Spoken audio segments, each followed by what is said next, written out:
Hello guys, welcome back to my channel and enjoy this fanfic part 2. Now let's start the fanfic.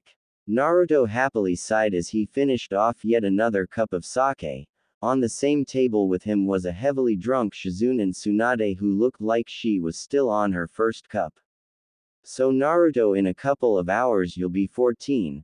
Wow, it's hard to believe that Minato and Kushina have been dead for 10 years, Tsunade said while taking a sip of sake and saying the last part mostly to herself.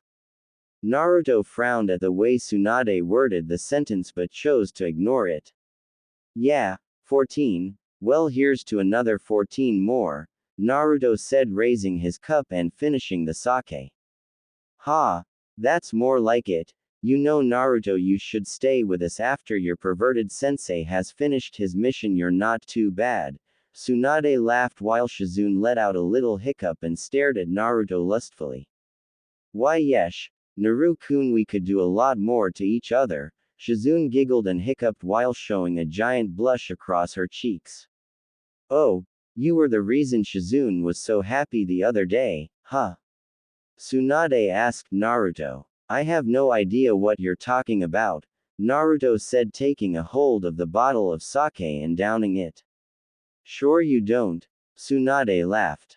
Naruto sighed. Yes, alcohol was needed to bear with these two when drunk. End of flashback. Groaning in discomfort, Naruto attempted to sit up but failed once again, noting to himself to never try out drinking Tsunade again. Naruto laid on his back and stared at the ceiling. Wake up, brat. The sound of Tsunade's voice could be heard as she kicked his door down, angering Naruto. Ever heard of knocking? Naruto growled in annoyance as he kicked off the covers, however he felt unusually cold when doing so. Well, that's interesting, Tsunade said with her eyebrow twitching as she blushed slightly. What is? Naruto asked, looking towards Tsunade with one eye barely open. She had discarded her green haori and was in her gray kimono-style blouse. Let's just say I did come to see you, but I didn't mean all you, Tsunade said, placing her hands on her hips and raising her eyebrow.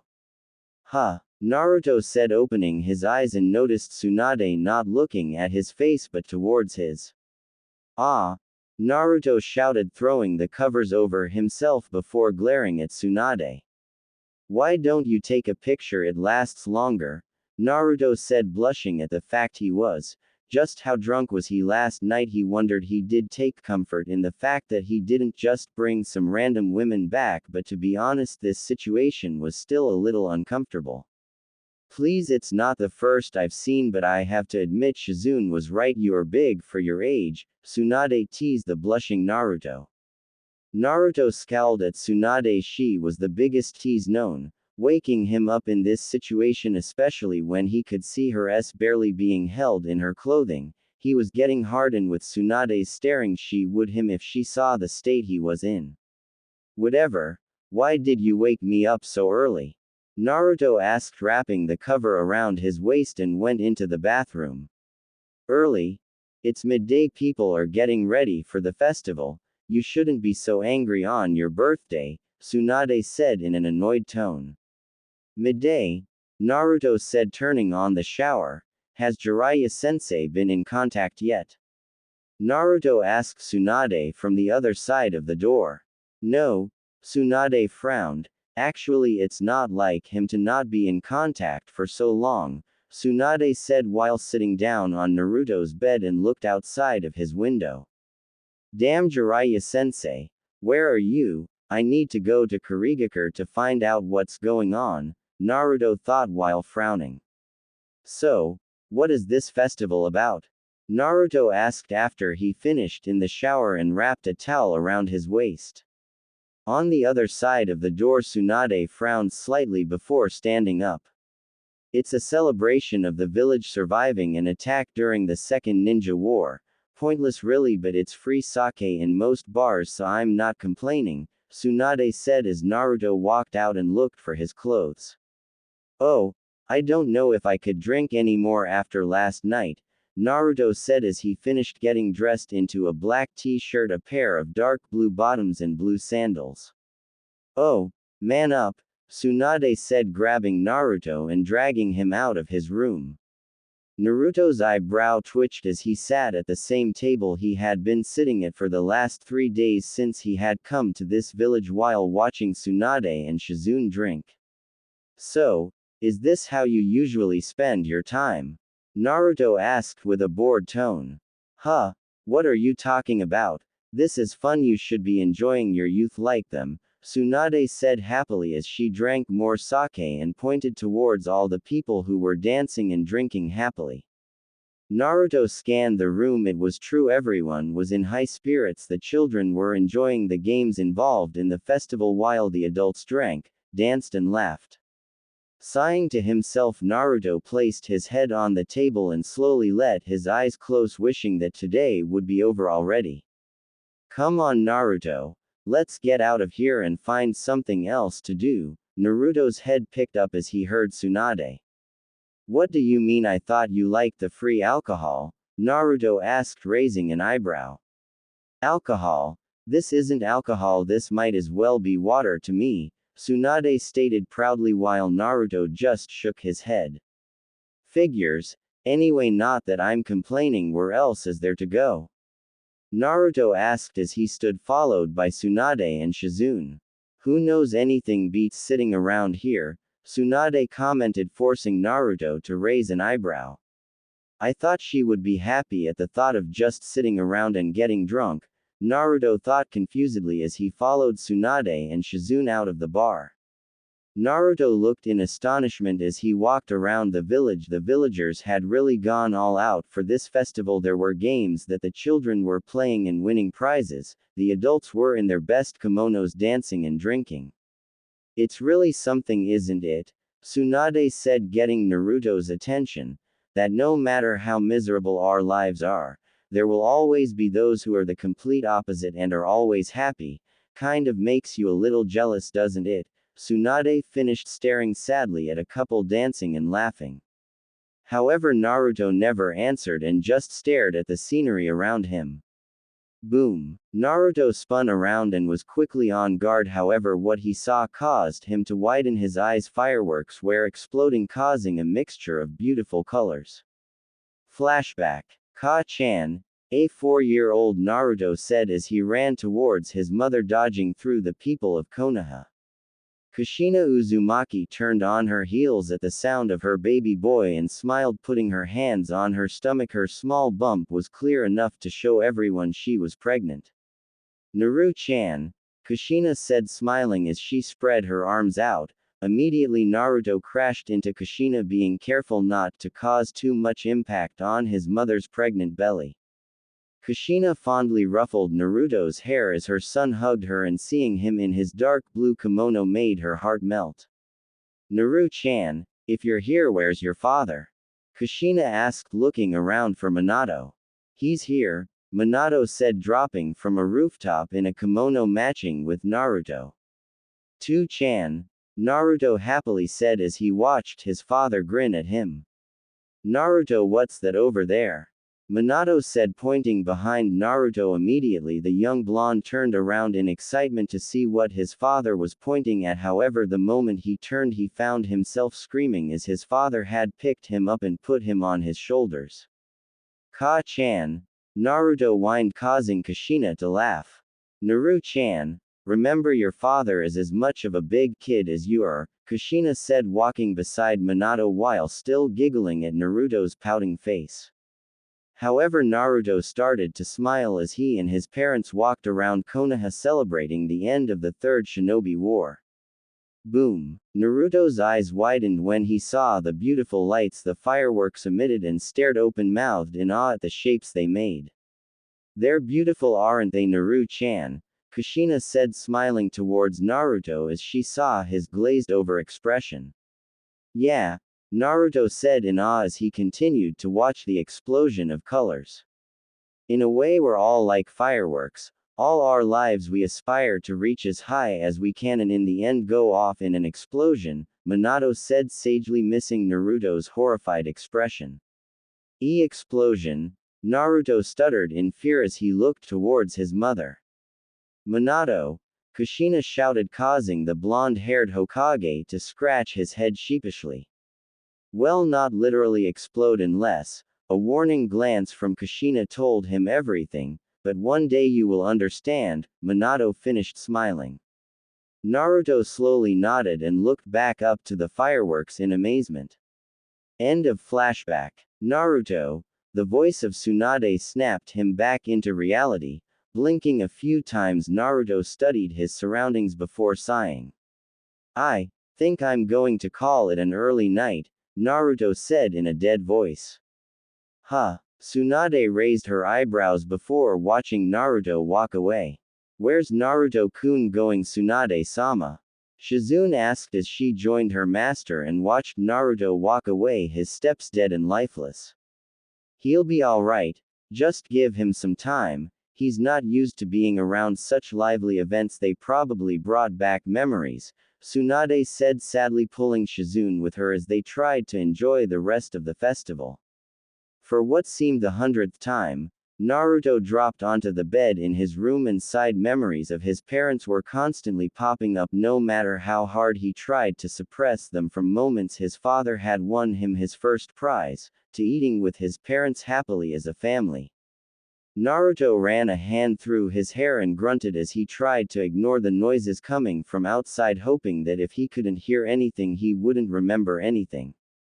Eventually the noise did die down a little. The celebration seemed to move, so people were off the street and into bars. Naruto, however, bolted up as soon as he heard someone knocking on his door. Quickly grabbing a kunai, Naruto moved towards the door and opened it slightly. He sighed when he saw the blonde hair of Tsunade standing at his door impatiently. What are you doing here, Tsunade? Naruto asked, raising an eyebrow. Let me in first, then I'll tell you, Tsunade said. Naruto shrugged and opened the door fully and walked back towards his bed while Tsunade followed and closed the door. So, what is you wanted? Naruto asked again as he sat down on the bed. I wanted to talk to you, Tsunade stated, pulling out a chair and placed it next to the bed before sitting on it. What is it you wanted to know? Naruto looked towards Tsunade, his eyes emotionless. I want to know what was eating at you when you looked at the fireworks, Tsunade said bluntly and narrowed her eyes when she saw Naruto just sigh and lay down on the bed. What's eating at me, you say? Well, if I were to tell you what was eating at me, we'd be here forever. However, I'm not naive enough to think that you don't know what's wrong with me either, since your suffering is similar to mine, Naruto said, watching as Tsunade's eyes widened. Tsunade was speechless as she looked at Naruto, his blue lifeless eyes. They were eyes of someone who had seen death, the eyes she had only ever seen in the most veteran of shinobi, the ones who that had lost everything. I know why you're here though. Due to the connection you have with my parents and sensei, you think I'll just open up. However, I'm not so easy to read. I need to be like that. I have to be, Naruto said, looking sorrow for a moment. Tsunade stared at Naruto sadly, her brown eyes softening slightly as she saw the results of growing up too fast. Huffing, Tsunade closed her eyes. You saw it, didn't you? You saw your parents die, right? Tsunade said and sighed when she seen his expression not change. It was clear to her now that he trusted no one truthfully. We talk about death so easily when we don't see it, but when you witness the death of someone you love and you know that there isn't any way that you can prevent it, something just snaps, Tsunade spoke softly. Naruto looked into Tsunade's eyes. She was starting to open up. He did wonder why she was opening up slightly to him, but for now he just stayed quiet and let her talk. I've only been truly affected by death twice. I'm a medic, so I'm used to seeing death. However, when I had to watch the man I love die and not be able to help him, me inside, the other death was my brother Naoki. When I was called in to see his body, I was devastated. My little brother, someone I watched grow, was dead, barely recognizable.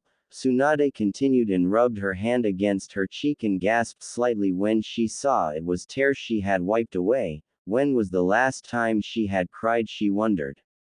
Naruto stared sadly as he saw Tsunade pouring her heart even if she didn't know it, and by the way she was gripping the green stone necklace he could tell she was struggling to keep it together. My father. Naruto started causing Tsunade to look up towards him, her once hardened eyes now turned into liquid. Once told me we are all like fireworks, we rise as high as we can and then end in an explosion. Naruto smiled slightly as he said it.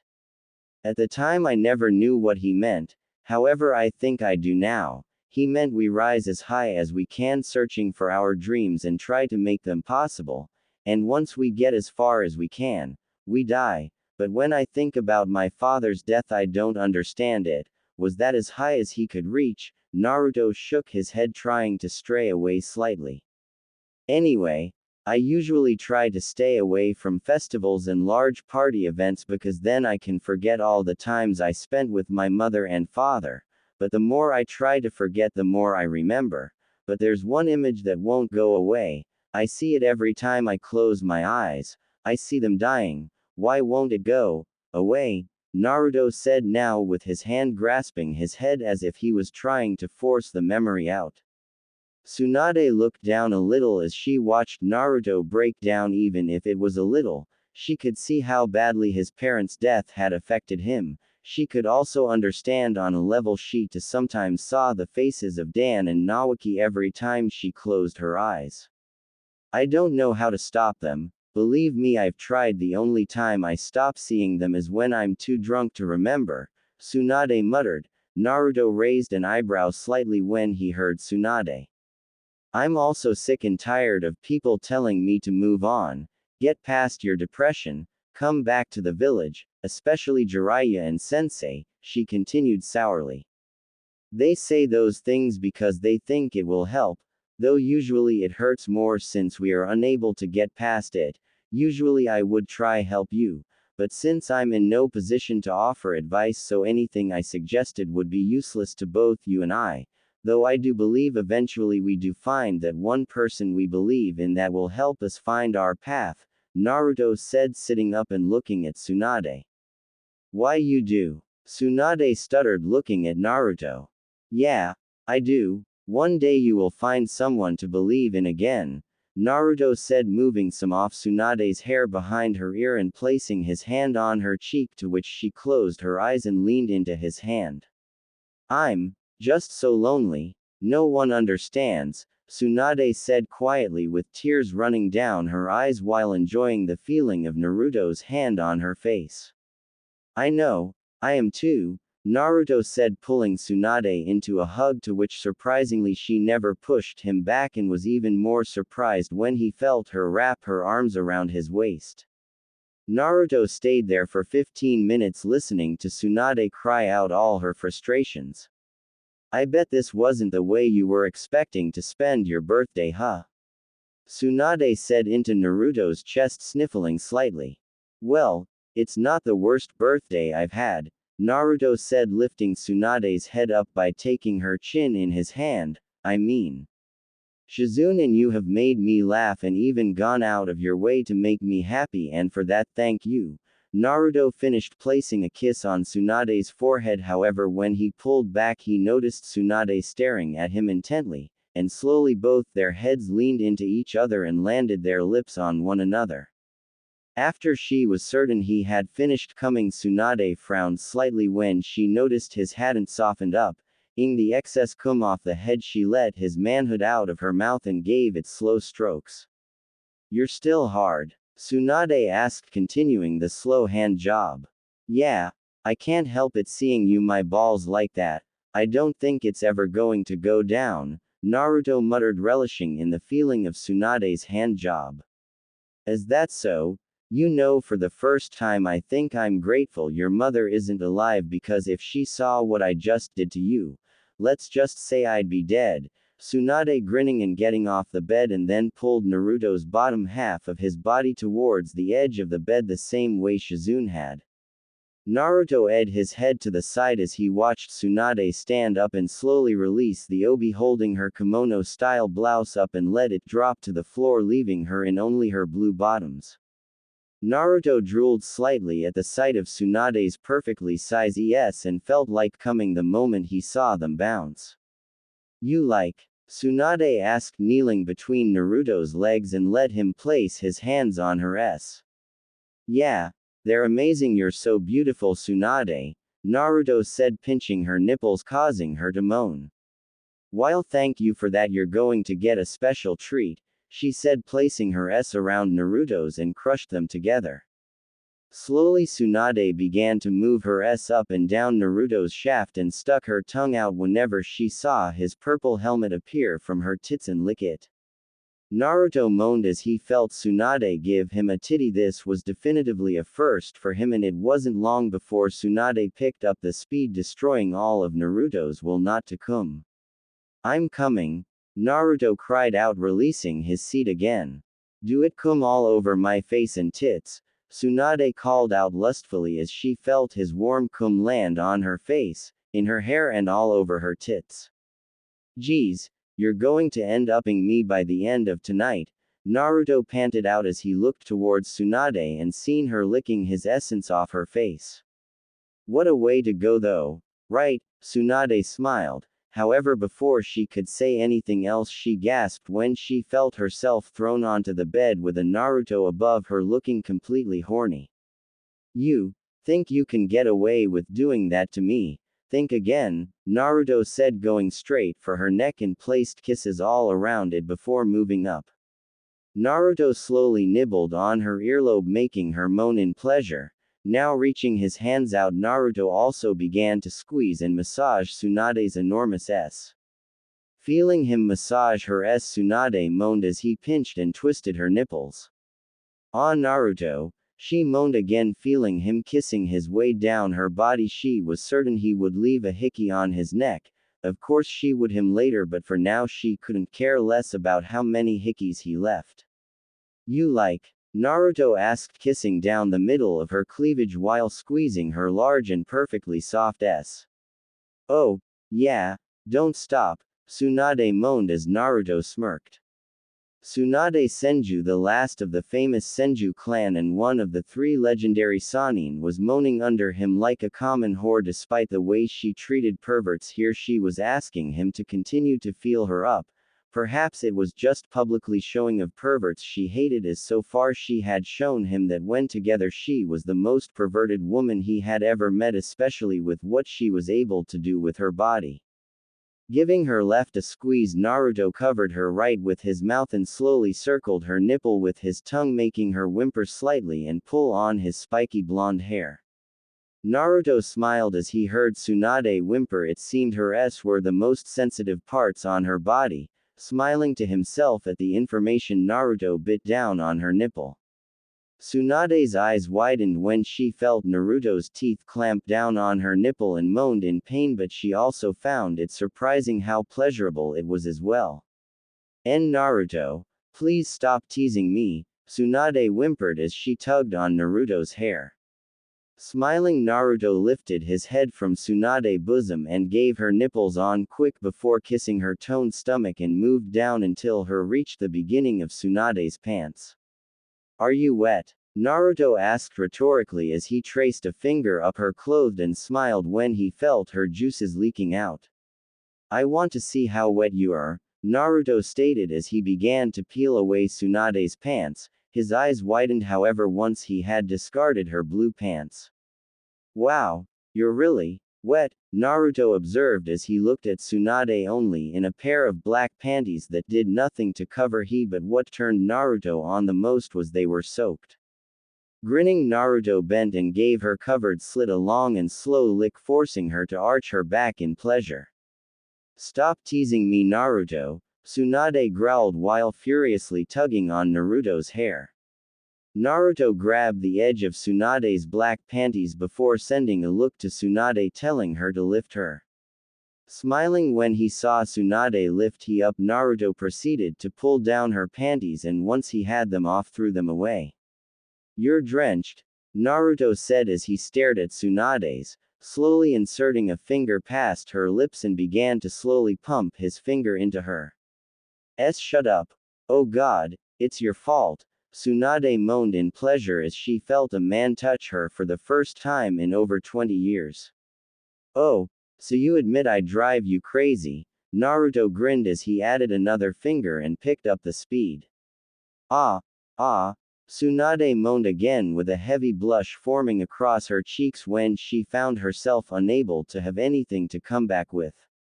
Naruto smiled when Tsunade wasn't able to come back with anything, stopping his pumping motion with his fingers and taking them out. Tsunade groaned in disappointment when she felt him stop fingering her. However, she moaned heavily and arched her back when she felt something tease her lips. Looking down with lust-filled eyes, she grinned when she saw Naruto rub circles around her with his tongue. So you're going lick to my huh? Tsunade said seductively, however groaned in pleasure when she felt Naruto bite down on her. Yeah, I'm going to lick this sweet wet, Naruto mumbled as he stuck out his tongue into her and cupped her while lifting it up. Naruto proceeded to lick Tsunade's, dipping his tongue around the edges, sending waves of pleasure jolting around her body, sending her on the verge of an orgasm. Smiling as he saw Tsunade's body shake, Naruto could tell she was close to climaxing, and by the looks of things it was going to be a powerful one. Slowly Naruto moved his right hand and carefully entered a finger into Tsunade's, causing her eyes to widen in pleasure. Naruto, ooh! Tsunade shouted at the top of her lungs as her very core was shaken and reached her climax. Naruto smiled as he licked away all of Tsunade's orgasm. He found it surprising that she tasted so sweet, but he wasn't going to complain. He watched as Tsunade came down from her orgasm. Her skin was glistening in sweat, her breath was labored, and her eyes were glazed over with pleasure. Moving his way back up her body, Naruto hovered over her and pressed his chest up to her, squashing them together as he looked at her as she seemed to be in some trance. That good huh? Naruto grinned smugly as he watched Tsunade snap out of her trance and blush heavily. Shut up and kiss me, Tsunade commanded as she wrapped her arms around Naruto's neck and pulled him down into a passionate kiss. While kissing Tsunade, Naruto felt her hands move down his body and grip his hardened and give it soft caring strokes. Wordlessly, Tsunade lined Naruto into her and then placed her hands on his cheeks. Pulling away from the kiss, Tsunade leaned her forehead onto Naruto's and stared into his eyes. Me, Tsunade ordered, causing Naruto to chuckle as even now Tsunade was still so demanding. Well, anything for you, Naruto smirked, one that was mirrored by Tsunade before he pushed into her, separating her lips. Tsunade moaned in pleasure as she felt Naruto's rub the inside of her walls as it sent waves of pleasure coursing throughout her. Eventually Naruto sheathed himself fully into her, his kissing the opening of her womb. They both stayed in that position for several seconds. For Tsunade, she closed her eyes in pain. She was trying to adjust to his size. Despite only being 14, he was bigger than Dan, that was for certain. While for Naruto, he closed his eyes tightly, fighting back the urge to just spill his load right then. She was unbelievably tight. He couldn't blame her, though by the sounds of things this was most likely the first time she had in over 20 years. You can move now, but don't go too fast, Tsunade moaned out. Naruto nodded and slowly pulled out of Tsunade, rubbing her insides again and leaving only the head in before pushing into her again, forcing her back to arch in pleasure. Wrapping her arms around his shoulders, Tsunade stared at Naruto before leaning in for another kiss. Soon Naruto found his pace with Tsunade and began to repeatedly thrust into Tsunade as her eyes rolled into the back of her head every time his touched her womb. Faster, Naruto, Tsunade moaned out, meeting him thrust to thrust, causing his to hit deeper into Tsunade. Picking up the speed, Naruto flinched slightly as he felt Tsunade rake at his back. He could also feel his balls repeatedly slapping off Tsunade's, causing loud smacking noises to fill the room as their flesh collided. Oh god, it feels so good, Tsunade shouted. Naruto raised his eyebrows at Tsunade's shouting, however shrugged it off as he continued to slam into her. For a long period of time the only noises that could be heard from the room were moans, grunts, the sound of skin meeting skin, and the squelching sound made when Naruto plunged into her. Tsunade, I'm close. Naruto grunted into her ear as he laid kisses all around her neck. Me too. Tsunade moaned as she felt her climax coming again. Instinctively she wrapped her legs around Naruto's waist as he continued to pound her. I'm coming. Naruto grunted as he pushed as deep as he possibly could into Tsunade and released his seed into her waiting womb. Tsunade's eyes rolled into the back of her head as she heard Naruto. However, the moment she felt his warm cum enter her womb, it set off her own orgasm. Naruto, ooh! Tsunade shouted, wrapping her arms around Naruto as tightly as she could while her gripped onto Naruto's like a vice and milked it for all its cum. As they laid there, Naruto looked down at Tsunade and he felt himself still buried into her and let off a small laugh. Wow, Tsunade! You're as the best, Naruto mumbled as he kissed her neck again. I hope that's not all you've got, Naruto, Tsunade said while gripping Naruto's hair and placed kisses around Naruto's chin. Now how did I know you were going to say that? Naruto smiled as he slowly pulled his out of Tsunade and watched as some of his cum leaked out of her. Well, what can I say, I'm part Uzumaki, we are known for our stamina after all, Tsunade replied seductively while also staring at Naruto's cum. Wordlessly Naruto turned Tsunade over. He smiled as he felt no protest from the busty Sanin, letting her get comfortable so her was facing in the air and her head was buried in the pillow. Naruto grabbed his and slowly rubbed it across Tsunade's butt. Tsunade's eyes widened in fear and pleasure when she felt Naruto rub his across her anus. Naruto, what are you doing? Tsunade asked as she had never tried anal before and seeing how she was in her mid-40s she didn't really think she'd ever get the chance. However, it seemed the blonde behind her wanted to take her second virginity. I was wondering if you wanted to try something new, Naruto said huskily, gently prodding her anus. Tsunade looked back slightly in concentration. Even though she loved Dan, she was a woman with needs and Naruto knew how to excite her. Even more than Dan, she had never been someone who would have multiple orgasms, and seeing as how Naruto had done nothing but pleasure her, she didn't see any harm in him taking her. Oh, okay, just go slow, Tsunade whimpered. Naruto smiled and lined his up with Tsunade's anus. He was glad there were a lot of juices created between him and Tsunade as it made the perfect lube. Pushing himself in, he slowly felt the head pop in, closely followed by the rest of his shaft. I'm sorry, Naruto whispered as he leaned down and kissed Tsunade's neck. He could hear the whimpers she was letting out like a wounded animal, and for a woman like Tsunade to make them noises, he could only imagine how painful it was. No, please carry on, it actually feels good, Tsunade moaned while Naruto smiled and placed his hand on her hips before slowly moving his hips backwards and launching them forward again. It's so big, Tsunade shouted, feeling Naruto burying himself into her. Naruto merely grunted before picking up the speed, which was closely followed by more shouting and moaning. He also found it quite hypnotizing when his hips met hers and how her cheeks would shake.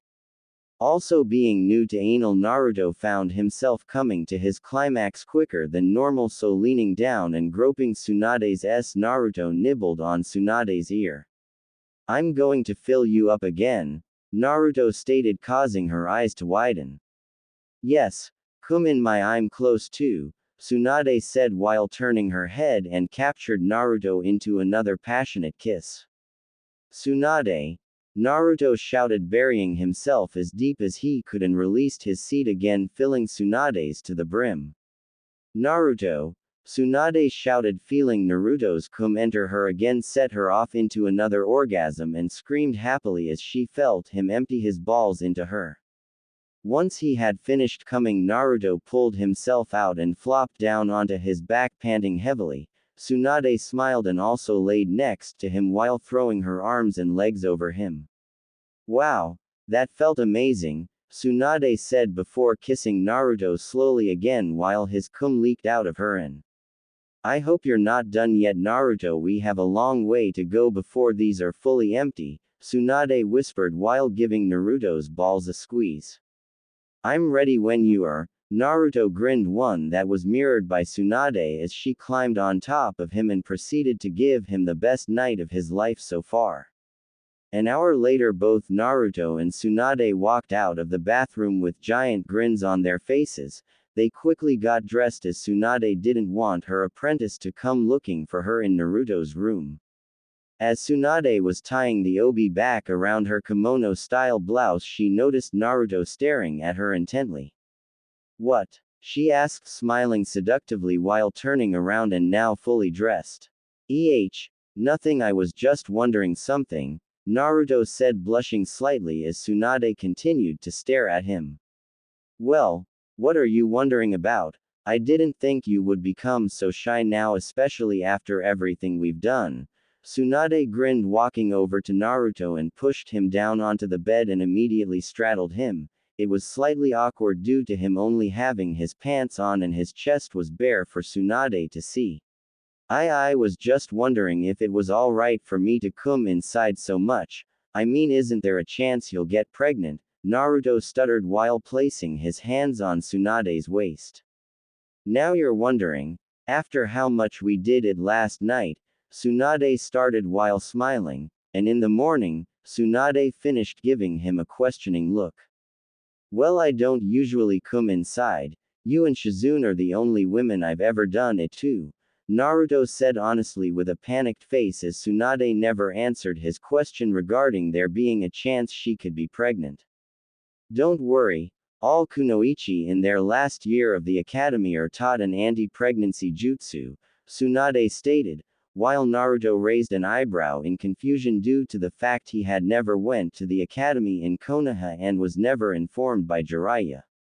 But why? I mean, don't you graduate the academy at the age of 12 or something? Naruto asked, scrunching his face in confusion. Well, it's not that they use them straight away. It's for those kunoichis that reach Anbu level and have to go on missions that force them to use those jutsus, Tsunade said as she gave Naruto a quick kiss. Oh, you mean like seductive missions? Naruto said while Tsunade nodded. Well, that's good to know. At least I don't have to worry about knocking you up.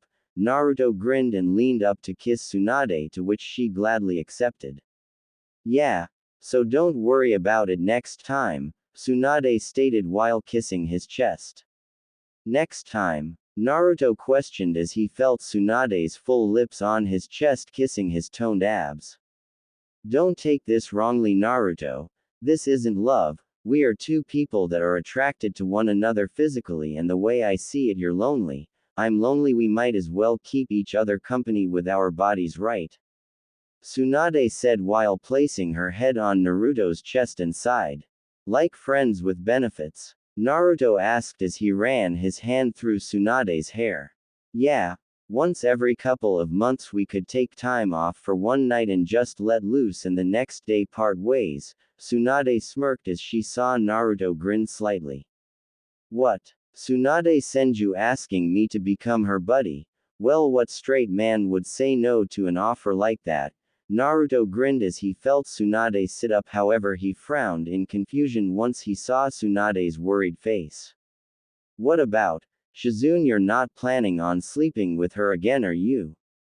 Tsunade asked while Naruto raised his eyebrows as he suspected the hint of jealousy go through Tsunade's voice. No, she's too much of a nice person for that. She's only looking at a life of hurt as she tries to follow me. I'm not that special someone that will be able to love her completely. It isn't fair on her. She deserves to find true love, Naruto said seriously as he stood up and looked for his top. And you think I don't deserve to find my special someone?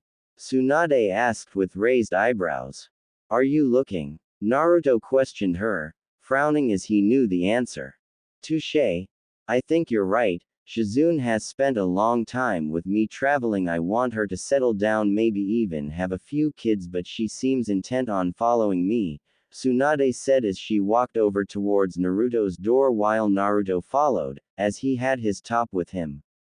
Thank you for last night, Naruto. You made me feel a lot less lonelier than I have been in a long time, Tsunade stated as she leaned in and gave Naruto one more passionate lip lock before heading off and swayed her for Naruto as he watched her leave. Damn, that woman can be why when she wants to be, Naruto amused to himself before turning around and got fully dressed, strapping himself with his katana and pouches for his kunai, shurikens. That pervert better be back today, Naruto growled in frustration as he placed a large scroll on his back and walked out of the room. While walking through the streets, Naruto couldn't help but snort at the number of people complaining about their heads. If they hadn't have got so drunk last night, then they wouldn't be like that. It was their own damn fault. As he walked into the bar he had been coming into for the last couple of days, he smiled at the sight of Shizune and Tsunade talking together.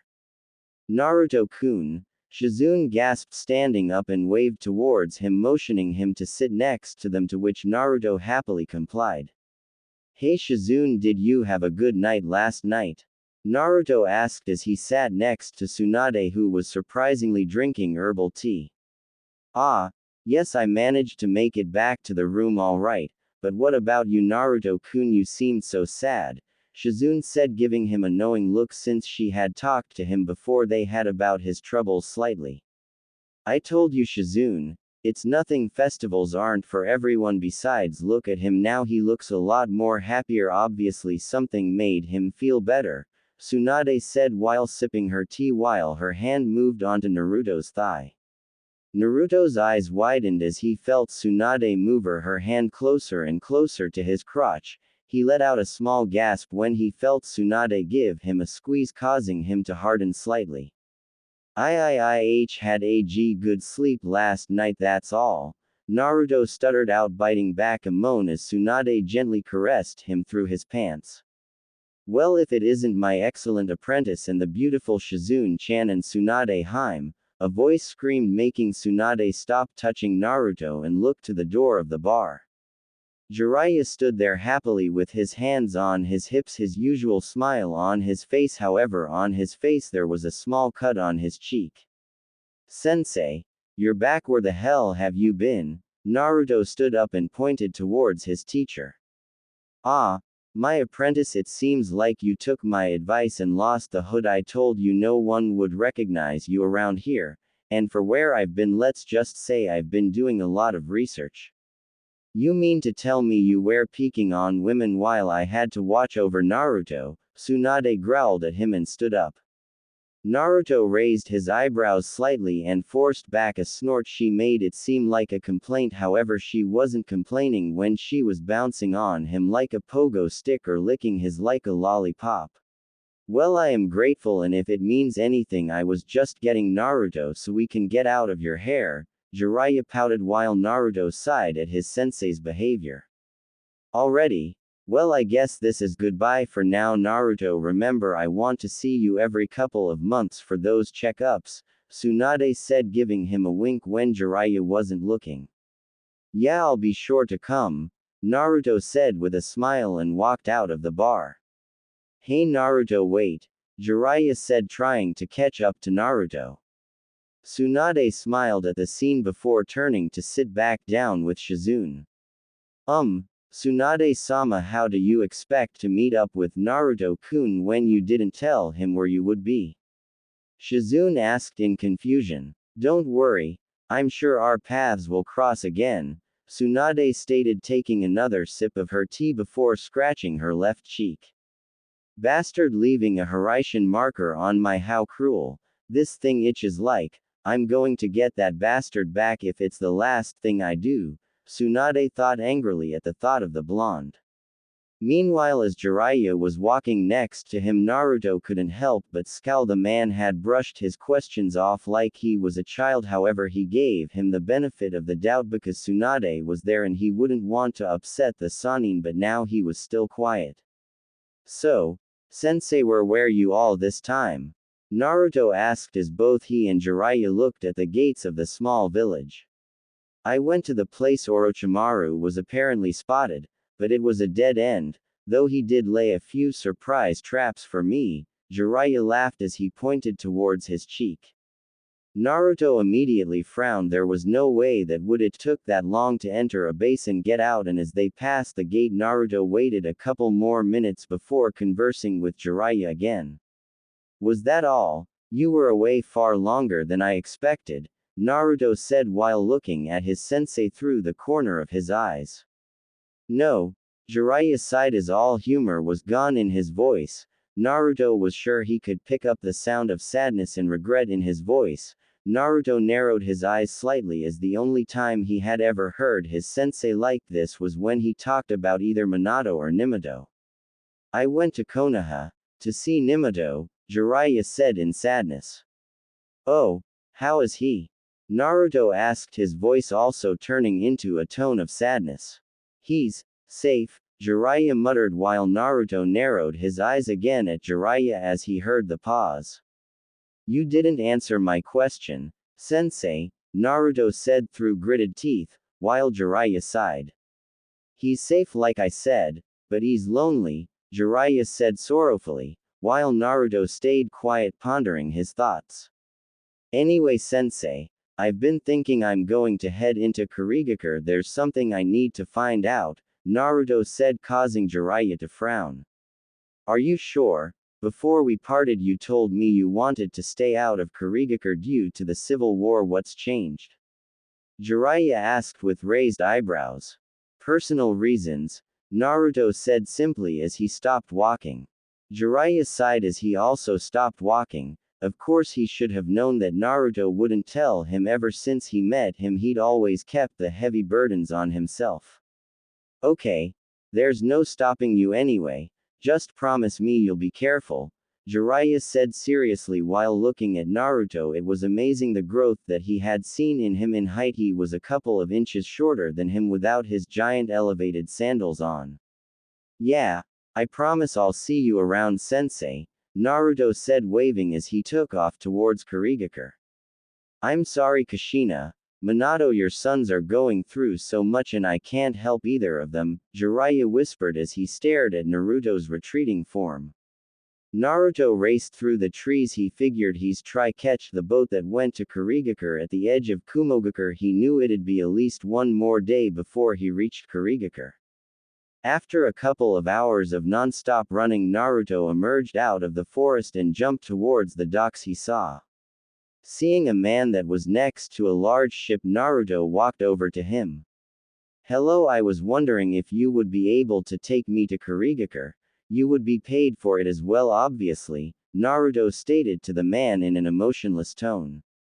The man snarled at him. To a civilian it would have scared the crap out of them, but knowing he could easily the man if he had to, Naruto held his ground. You mad boy, there hasn't been a ship sailed into Kurigakure in over 4 months.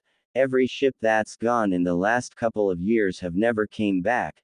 Keep your money and we'll keep our lives, the man said while Naruto frowned slightly and nodded before walking off down the docks to see if anyone else would be willing. Heard you were looking for a ship, a feminine voice stated, forcing Naruto to turn around and look at the women who called to him. Yeah, you willing to go to Kurigakure though? Naruto asked as he raised his eyebrows at the women. She was extremely attractive. She had a dark-toned skin color, yellow eyes, light blue hair which was spiked out, and wore a red vest with blue shorts and looked to be in her mid-30s. I'm not like those pussies. If you're willing to pay I'm willing to take you, she said raising her hand. Thank you. The name's Naruto, Naruto said shaking her hand. Sufu. Nice to meet you, the now known Sufu said. So, where's your ship? Naruto asked as he looked around and couldn't see any large ship that she would use. You can't see her, look over there, Sufu said pointing towards the docks. Naruto's eyes widened however when he saw where she was pointing, as in front of him was a small boat that looked like it was falling apart. The one mast it had was cracked straight down the middle. She needs a few repairs but I just haven't had the time to fix her up, Sufu said rubbing the back of her head in embarrassment. It will be fine, Naruto muttered as he followed Sufu to the boat, and as he walked onto it he noticed it had a cabin below. You ready? She asked, untying the rope that was attached to a wooden pole as she saw Naruto nod. Naruto stayed quiet for most of the time on the boat. He was a little frustrated that the boat wouldn't make its way to Kurigakure until the morning, as he was getting impatient to find some answers. As he sat at a small table in the cabin below, the room was only lit by a small candle in the center of the table. Looking around, Naruto was surprised by what he saw. On the wall he could see pictures hung up. The first one he saw was Sufu standing next to her boat. The boat was a lot cleaner and less cracked. The giant smile on her face showed Naruto that her boat was her pride and joy. The second picture was Sufu and a man he expected to be her husband, especially if the matching rings on their fingers were anything to go by. Also in the middle of them was a small boy with short spiky, dark-toned skin and light blue hair with green eyes. That's my son Shuaha. He's 13 now, Sufu said with a little sadness in her voice. Oh, he looks a lot like you, Naruto commented as he noticed her smile at the comment. Thank you. He's a mama's boy as well, she said, sitting down on the opposite side of the table. Must be hard for him then, knowing that his mother might never come back one day, Naruto said, holding her gaze, as her coal-like eyes seemed to turn into a golden pool of emotions. It's something he and his father have adjusted to. Before the war in Kurigakure I was a supply convoy. It was good money. However, since the war started I haven't been able to get into Kurigakure without the fear of losing my life and leaving my husband and son, Sufu confessed with a sad tone. It was only now Naruto could see the effects the war in Kurigakure was doing to other countries, to good people who were being affected. You've done a great job with what you've got. Not everybody could say they would be able to smile with what they have been given. That's something you should be proud of, Naruto said, giving her a small smile. Thank you, Sufu said, again blushing slightly as she was complimented by Naruto. It was strange how even though he was a teenager he spoke with the mind of an older person. I wouldn't worry. I promise things will become better for you. I'm going to head off to bed. Is that okay? Naruto asked, standing up and looked towards Sufu.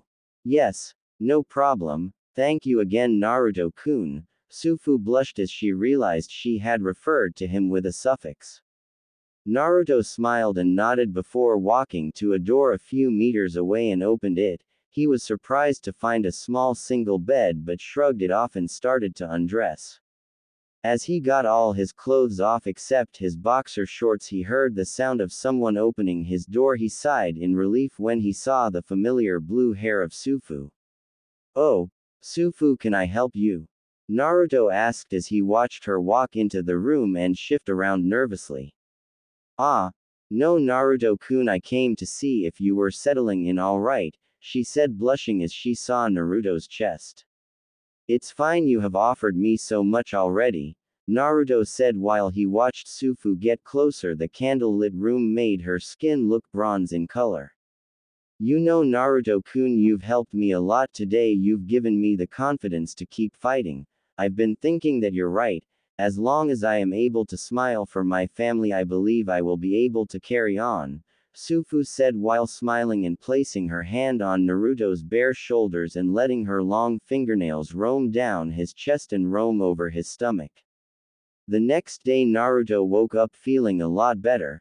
The sounds of seagulls flying past a small window in the room caught his attention. However, as he tried to move his legs he felt another pair entangled with his. Suddenly his senses came back and he felt another body on his. Looking down he saw the dark-toned skin of Sufu as her head laid peacefully on his chest. As if she noticed him staring, Sufu opened her eyes tiredly and her eyes widened as she realized she was on Naruto's chest. However, after several seconds her memories of the night before came back, how she had gone into Naruto's quarters and ed him off. How she had done it again multiple times when they made it into her room, and how he had taken her in every position she could think of before passing out. Good morning, she whispered, trailing her finger along Naruto's chest. Morning, Naruto replied, trailing his hand up and down her spine, and sighed as he felt her tighten her embrace around him. I'm surprised, I've never passed out before. After, she said, looking up at him, and he smiled at her compliment. Well, I'm just that good, aren't I? Naruto stated, and they both shared a chuckle before she kissed his chest. Before he could tighten his embrace with her, his eyes widened before narrowing and sighing. We've arrived, Naruto stated. How do you know? She asked while still placing kisses all around his chest. My clone just dispersed. We are right next to land, Naruto stated and smiled slightly as she pouted before rolling off and standing up, allowing him to see her body and firm. Well, it wasn't like he hadn't saw it already. So there goes morning, she muttered out angrily. Sorry, Naruto said as stood up and placed a kiss to her shoulder. It's not your fault, Sufu said as she turned around and let her bounce for Naruto to see as she looked for her clothes. Naruto also went into his room and picked up his clothing and equipment before getting dressed and walked into the main compartment of the cabin.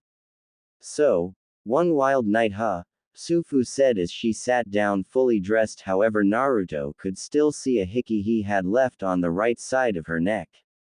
You know, I should feel ashamed. I've just been ed by someone who is young enough to be my son, yet I feel happy about it, she said as she stretched her neck. Oh, so it was my young cum you liked, Naruto said with a teasing grin, one that was copied by her. Yeah, but I was wondering why you never came in me. I wouldn't have stopped you, you know, she said. It was true, Naruto never came inside her. He always made sure to pull out and give her a facial or cum on the small of her back and the insides of her thighs all the way up to her chest. I didn't want to risk the chance of knocking you up. You'd have some explaining to do with your husband otherwise, Naruto said with a shrug. I see, I'll have to tell him anyway about what happened. I owe it to him. I love him, but I let my body take over control, she said, slightly worried at the thought of telling her husband she had let another man take her. I'm sure he'll forgive you, eventually, Naruto said as he stood up and began to ascend to the top of the boat. I hope, Sufu said as she looked at the photo of her husband and son. Thank you for everything, Sufu. Even last night I'll always remember it, Naruto said, going into his scroll and releasing a large pouch. Me too. Who knows, if my husband doesn't take me back, we could have an encore of last night's performance. I've certainly acquired a taste for you, she said teasingly as she wondered what was in the pouch Naruto had.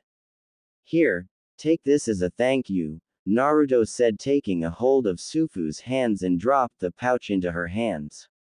Ignoring the blush on her face, Sufu looked into the pouch and her eyes widened as inside was a large sum of money, enough most likely to buy a few houses.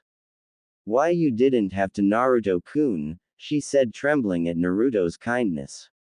And you didn't have to take me here, but you did.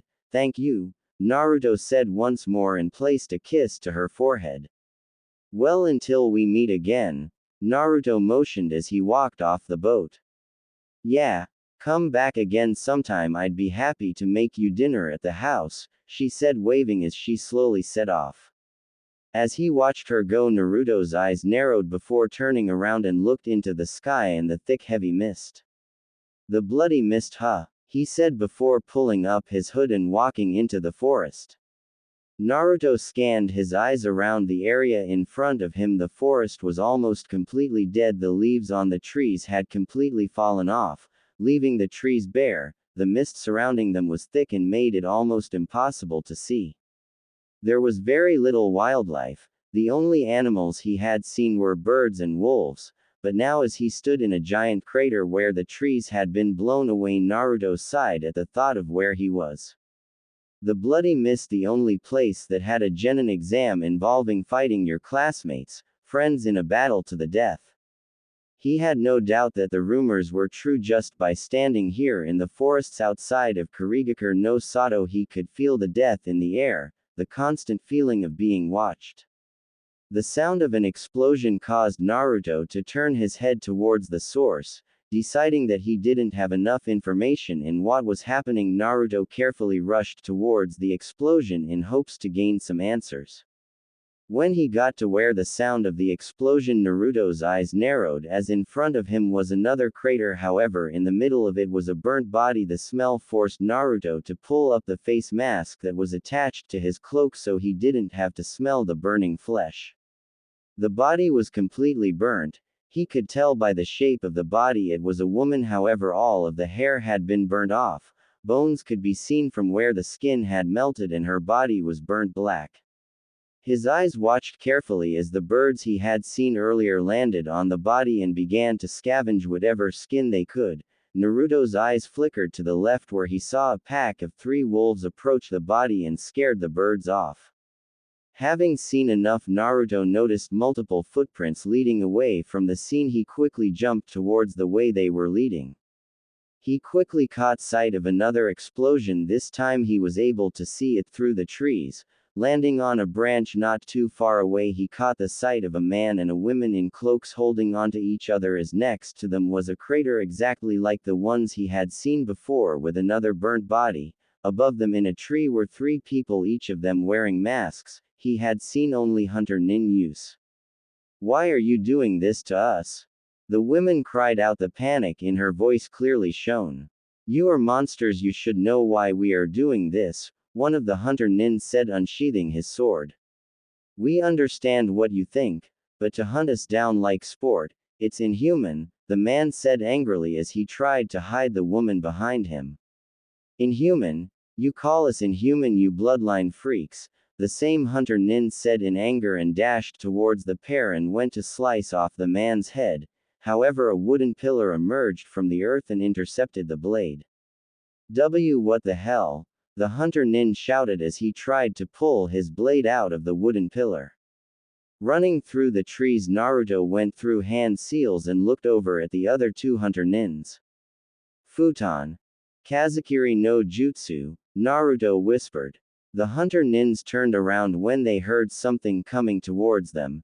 Their eyes widened, however, when they felt a pain in their stomach and gasped as soon as they saw blood explode from one another.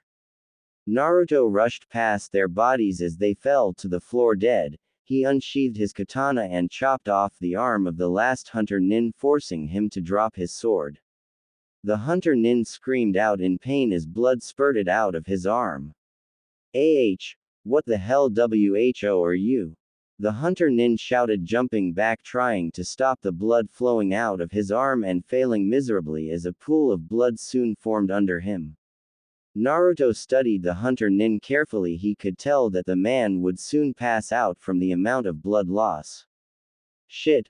Why did I have to get involved? I should have just carried on moving, but these people were defenseless, they would have been slaughtered," Naruto thought while planning his next step. "Hey, I asked you a question," the Hunter Nin shouted again while Naruto took a glance at the 2 cloaked people next to him. They were shivering and whispering to each other. "Who is your leader?" Naruto asked emotionlessly. "What? Yugura-sama is, and he'll be pissed once he finds out that someone stopped us from exterminating those bloodline freaks," the Hunter Nin said again. His legs were now starting to shake from the blood loss. "Thank you," Naruto said, running towards the man and striking downwards, ending the man's life in shower of blood. Sighing and sheathing his sword, Naruto turned around and walked towards the cloaked couple. He saw them tense up and frowned. "I'm not going to hurt you. If I wanted you dead I would have you already," Naruto stated as he stopped in front of them. The smaller cloaked individual stepped forward slightly and pulled their hood down, revealing elderly women. Her hair was gray and tied into a bun and her face was wrinkled, making her look around 60. "Shurui. Don't, he could be tricking us," the cloaked man said while placing his hand on the now identified Shurui. "Kibo. This man isn't going to hurt us like he said. If he wanted us dead he could have already ED us. Also, he's got a bloodline limit too," Shurui said, turning towards the man and smiled once she saw him pull down his hood as well, showing a bald man who looked around the same age as Shurui. "Thank you for saving us, Shinobi-san. If it wasn't for you we would have been," Shurui said and bowed slightly while Kibo closed his eyes and nodded his head. "It's no problem. What they were doing is inhumane. Any decent human being would have done the same," Naruto said, but became confused when he saw the old man scoff. Decent human, what are you talking about, boy? Kibo said, while Shurui placed her hand on his shoulder. Kibo, calm down, she started, then looked towards Naruto. You're not from around here, are you? No, this is the first time I've actually been in Kurigakure, Naruto stated. See, Kibo, the boy doesn't know what's happening, but first, you didn't happen to see my daughter pass you, did you? We split ways trying to confuse those hunter nins, Shurui said calmly as she looked at Naruto. Naruto thought for a few seconds and remembered the women he saw lying on the ground, burnt and dead. I'm sorry they got her, Naruto said solemnly as he looked at the old couple. Damn, those bastards, Kibo said, falling to his knees and punching the ground. Kibo, Shurui said, draping herself over Kibo, and cried over the loss of her daughter. Naruto looked on sadly as the old couple mourned the death of their family members. We lost her, Shurui, our daughter, Kibo cried. No, we need to get to Mei, she will know what to do, Shurui also cried, helping her husband up. Young man, would you help us back to our camp? We'll inform you on the way there, but we must hurry, more hunter nin will come, Shurui pleaded. Of course, Naruto nodded and watched as Kibo pulled himself together slightly. Follow me, he said, and took a hold of his wife's hand and ran further into the forest. Naruto sighed before following them, keeping at their pace. So, why were those hunter nins trying to you? Naruto asked as he rushed forward. Yes, I suppose you deserve some explanations. It goes back quite a few years ago. When Yagura went mad with power, he called for the immediate extermination of the bloodline users. It's rumored he feared one of us rising up and taking his spot as Mizukage. He slowly turned most of Kurigakure against us through fear, and ever since then anyone with a bloodline has been hunted and ended, Shurui said as she sighed. This Yagura, does he care that you are suffering? Naruto asked. No, that bastard doesn't give a. I hope someone's that little shit. He's more of a monster than anyone, Kibo said angrily, clenching his fist. Naruto nodded as he continued rushing through the trees with the old couple, not knowing what Kibo meant. Naruto narrowed his eyes as he noticed another chakra signature. Both Kibo and Shurui stopped and started to feel around the different trees.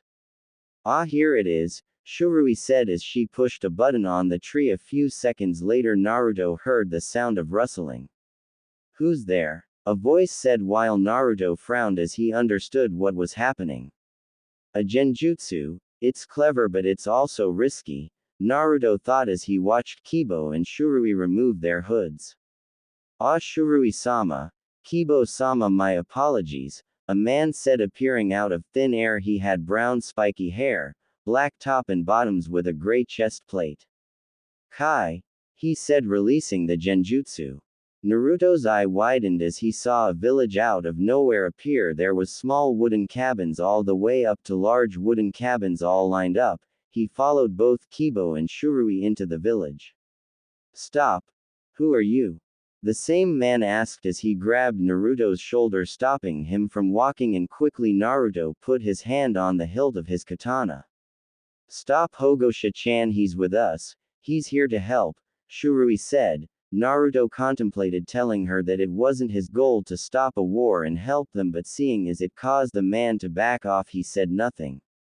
Don't worry about him, he's very cautious. He's from a special clan of genjutsu users. There aren't many left, but they help keep this small camp safe, Shurui said as they walked through the little village. Naruto felt a little uneasy as he walked. He could see people staring at him in fear, awe and wonder. He noticed the kids were walking around in rags far too big for them. The adults were also wearing rags that had holes in them in multiple places. He noticed the ninjas were walking around paranoid, grasping their weapons as a lifeline. All in all, he could see fear. He noticed that they had made their way to a large circular wooden building. He stopped and waited as Kibo walked over towards the door and knocked immediately. A large man with a giant sword opened the door. After a few whispered words he motioned for Naruto to follow him and Shurui. After a few staircases they stopped at a wooden door again. Kibo knocked again. "Come in." A soft feminine voice spoke, however he could still hear the weariness that was in it. Kibo opened the door and the three of them walked through. Naruto immediately noticed the room was well kept. As he got further in he noticed a desk with someone sat at it. "Oba-san, Oji-san, I'm so glad you're safe," the woman said, standing up. Naruto gasped lightly as he watched her stand up. She was a slender woman. She looked like she was in her late 20s. She had green eyes and ankle-length auburn hair styled into a herringbone pattern at the back. A top knot was tied up at the top with blue band and 4 bangs in front. 2 of the bangs were short, with one covering her left eye and 2 others crossed between her chest just under her chin. She was wearing a long-sleeved dark blue dress that fell just below her knees. It seemed to close at the front with a zip and is kept on and is kept open on the front right side from the waist down. The dress only covered the upper part of her arms and the underside of her s. Underneath, she wore mesh armor that covered more of her upper body than her dress. Around her waist was white belt that had pouches hanging from the back. She was also wearing blue high-heeled sandals and shin guards reaching up to her knees. On her fingers and toes there was dark blue polish and dark blue lipstick on her lips. All in all, Naruto would say she was very attractive, rivaling that of Tsunade. "Mei-chan," Shurui whispered, her voice taking a sad tone. Immediately the now identified Mei's smile fell into a straight line and frown appeared on her face. "Where are the others?"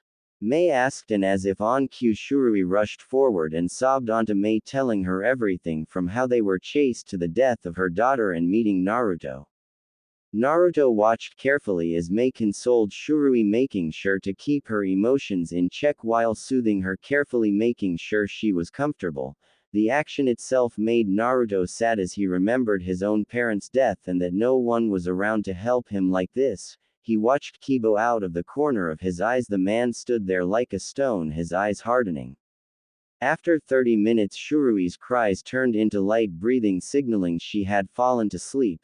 Kibo walked towards the 2 women and smiled ever so slightly as Mei placed her hand on his shoulder and whispered something to him. Naruto watched as he carried Shurui out of the room. Before looking back towards Mei, he could see she was tired. She rubbed her forehead and slumped over on the chair before looking at Naruto, her green emerald eye locking onto his azures. "I know you saved my grandparents' life, but could you please remove your hood? It would put me at ease to see the face of who I'm talking to," Mei asked seriously. Naruto thought for a second before shrugging. "It's understandable. I'm assuming you're the leader of this rebel army and you can't take risks when it comes to new people," Naruto stated before taking off his hood and showing his facial features. Mei blushed slightly as she saw Naruto's face and hair, the spiky blonde hair and 2 large bangs which fell just beneath his chin, framing his face.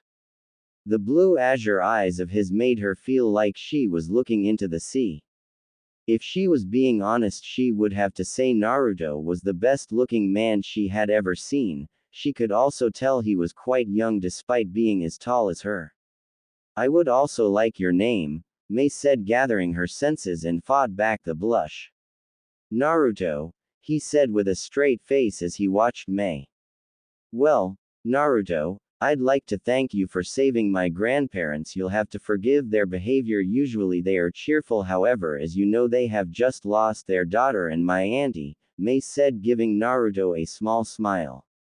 "It's no problem. The death of someone close is never easy," Naruto said, fighting back memories. "How old are you, Naruto, if you don't mind me asking?" Mei said calmly. 14. Naruto answered while Mei's eyes widened slightly. "So young, yet so mature, why is that?" Mei asked. "Personal reasons," Naruto stated while closing his eyes.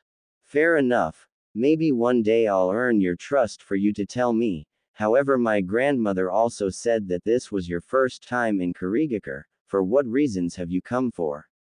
May asked, narrowing her eyes ever so slightly. I am not certain yet. I was told to come here as there were answers I was looking for, Naruto stated while frowning. I see. It's rare to see someone that is able to take out 3 hunter nins, and it's also rare to see someone with the Mukten ability. Perhaps you should stay with us, and help us in this war. Who knows, you may find your answers in doing so, May said. However, Naruto could also hear the desperation in her voice. He knew the moment she had heard about his abilities she would try to recruit him, and by the looks of things they were desperate. However, he also knew in participating in this war he would eventually have to reveal himself, as soon he would have monikers, and with his similar appearances to his father, word would spread around fast that the oldest son of the Yondaime was still alive. I, Naruto stuttered as watched as May's face turned into one of disappointment, as if almost knowing what he was going to say. It's really something, isn't it, that no matter how painful our lives are, there will always be those who are the complete opposite and are always happy. Kind of makes you a little jealous, doesn't it? Naruto's eyes widened slightly as Tsunade's voice pierced his head. I wouldn't worry. I promise things will become better for you. Naruto's face scrunched up into a frown as he remembered his conversation with Sufu, how he had promised that things would look up for her, and it seemed he would have to sacrifice something. Okay. I'll do it, but only if you promise that no one over than you will have the authority to order me around, Naruto said as he came to a conclusion. Yes, eventually the world would hear of his accomplishments, and of course Konoha would have to mark him as a missing nin despite never officially being a part of the system. However, due to his family ties he would be marked a criminal. But perhaps this was for the best. He was sick of hiding. He was strong enough now to be able to protect his village, yet the Hokage hadn't sent for him or gave him the clear that it was safe. Thank you so much. Of course you will be one of my new personal guards. I don't know why, but I trust you, May said with a smile. That's acceptable. However, as we're alone, there is something I have to tell you. I ask you to please keep this a secret between me and you for now, as it will leak out eventually, Naruto said with a straight face as he stared at May and took a breath once he saw her nod. My full name is Naruto Namikaze. I am the son of the Yondaime Hokage. However, my reasons for not being Konoha no Sato are personal, so please don't ask, Naruto said as he looked at May, whose eyes widened in shock. Coughing slightly to get her attention, Naruto shifted uncomfortably. I see, that's some secret you have. It just means I can trust you even more, right? Now that I know anyway, and seeing as you're helping me, I'll help you, Naruto. Your secret is safe with me, May Terumi, future Godime Mizukage, May pronounced proudly. Thank you, May, Naruto stated honestly. It's nothing really, Naruto. You should get comfortable in here. I've asked my grandfather to arrange your living arrangements, so go see him after this, May offered, walking towards Naruto. I'm glad to have you on our side, Naruto, May said, offering her hand. It's no trouble, Naruto said with a smile before taking her hand and shaking on it, signaling a friendship that would last a lifetime, hopefully. Naruto quickly pulled his hood up as he left the building. He knew that eventually his identity would be revealed, yet he still wanted to hide it for now. As he walked down the streets, he frowned at the living conditions this put-together village was hanging on by a thread. The morale was down and everyone looked about ready to give up. Locating the cabin, May had gave him directions to Naruto, knocked on the door and waited several seconds before the sound of footsteps could be heard through the wooden floorboards. Kibo opened the door and stared at Naruto for a couple of seconds. Oh, it's you. Come in, but take that damn hood down, Kibo said, walking back into the cabin, motioning for Naruto to follow him, while Naruto stood there gaping as he had just been scolded for wearing a hood. Complying quickly, Naruto walked into the cabin and pulled down his hood and followed Kibo back into the main seating area of the cabin. So, young and handsome, Naruto turned his head to see Shurui sat on a chair with a herbal tea in her hand and she was staring at Naruto in shock. Ah, this is the first time you've seen with me without my hood, isn't it? Naruto said while scratching the back of his head. Yes, it is. I'm surprised you're so young, but other than that, what is your name, boy? It only fair you tell us since you know ours, Kibo asked roughly as crossed his arms in the doorway. I never told you. Oh well, my name's Naruto, Naruto said before he remembered what May had told him. I was also told to come here for my living arrangements, Naruto said while looking at Kibo. The man reached into his pocket and pulled out a piece of paper and a key and walked over towards Naruto and handed them to him. This is the key to your cabin and these are the directions. May obviously trusts you enough to keep you around. It would be wise not to break her trust, Kibo said while Naruto frowned at the man's words. Kibo, behave. You're always welcome to drop by, Naruto-chan, Shurui said kindly as Naruto nodded and walked out of the cabin and back into the streets. Eventually Naruto made it to where his cabin was. It wasn't small and it wasn't large either. He did hope that he would be living by himself as he had seen several people sharing cabins. Putting the key into the keyhole, Naruto unlocked the door and proceeded to walk in. The natural light coming in from the window made it possible to see everything. He could see 3 doors from his position. Walking over towards the closest one to him, Naruto smiled slightly when he saw a small desk and chair with a candle next to it. It was obviously a study room and Naruto briefly wondered if everyone had one. Closing the door, Naruto made his way over towards another door and opened it. Inside was a small bathtub, toilet and sink. Closing the bathroom door, Naruto walked over towards the final door and opened it inside. As soon as he saw the bed, it was single, but Naruto couldn't have been happier. At least he wouldn't have to sleep on the floor. Taking one more last look around, Naruto noticed that he didn't have a seating area like Shurui and Kibo, but he wasn't going to complain since he wasn't really expecting anyone to come round. Walking over towards his new bed, Naruto unstrapped his katana and scroll and placed them next to his bed before falling onto it and drifting off into a dreamless sleep.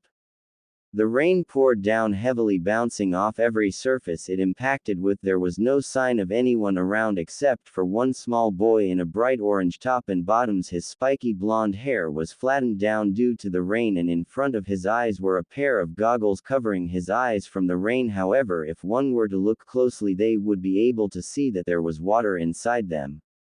He sat on a lonesome swing under one tree that was doing nothing to give him protection from the rain. In front of him was the Konoha Ninja Academy building. Why do I always fail? The boy muttered, his blue eyes glancing around full of pain. Why does everyone hate me? He said again and got no answer, and after a couple of seconds buried his face into his hands and cried. Naruto quickly sat up from his bed, sweat pouring down the side of his face. He could briefly hear the sound of knocking at his door. Another nightmare, Naruto thought, and put on a pair of black Anbu bottoms before heading towards the door and greet whoever was there. Naruto-san, sorry to wake you, but Mai-sama has asked for you, a young girl said. She had blonde hair and green eyes. Naruto noticed that she had a Kurigakure headband on and tilted his head. She seemed to be around 9 or 10 years old. Okay, I'll be there in 5 minutes. Naruto said, closing the door as the girl nodded her head and ran towards the main building known as headquarters. Going back into his room, Naruto quickly got himself dressed and readied his equipment before heading out. He could tell it was still early in the morning as there was only shinobi around. As he made his way to the main building, Naruto saw the little girl from earlier rush past him with a smile. So carefree. Even in these times, Naruto thought, knocking on the door of the headquarters. Immediately the same man from yesterday with the giant sword appeared and glanced at Naruto. You must be Naruto. Mai-sama is waiting. Naruto nodded and walked past the man. Naruto knocked on the door and frowned when he heard multiple voices coming from inside, and from the sound of things it was pretty heated. Come on in, Naruto.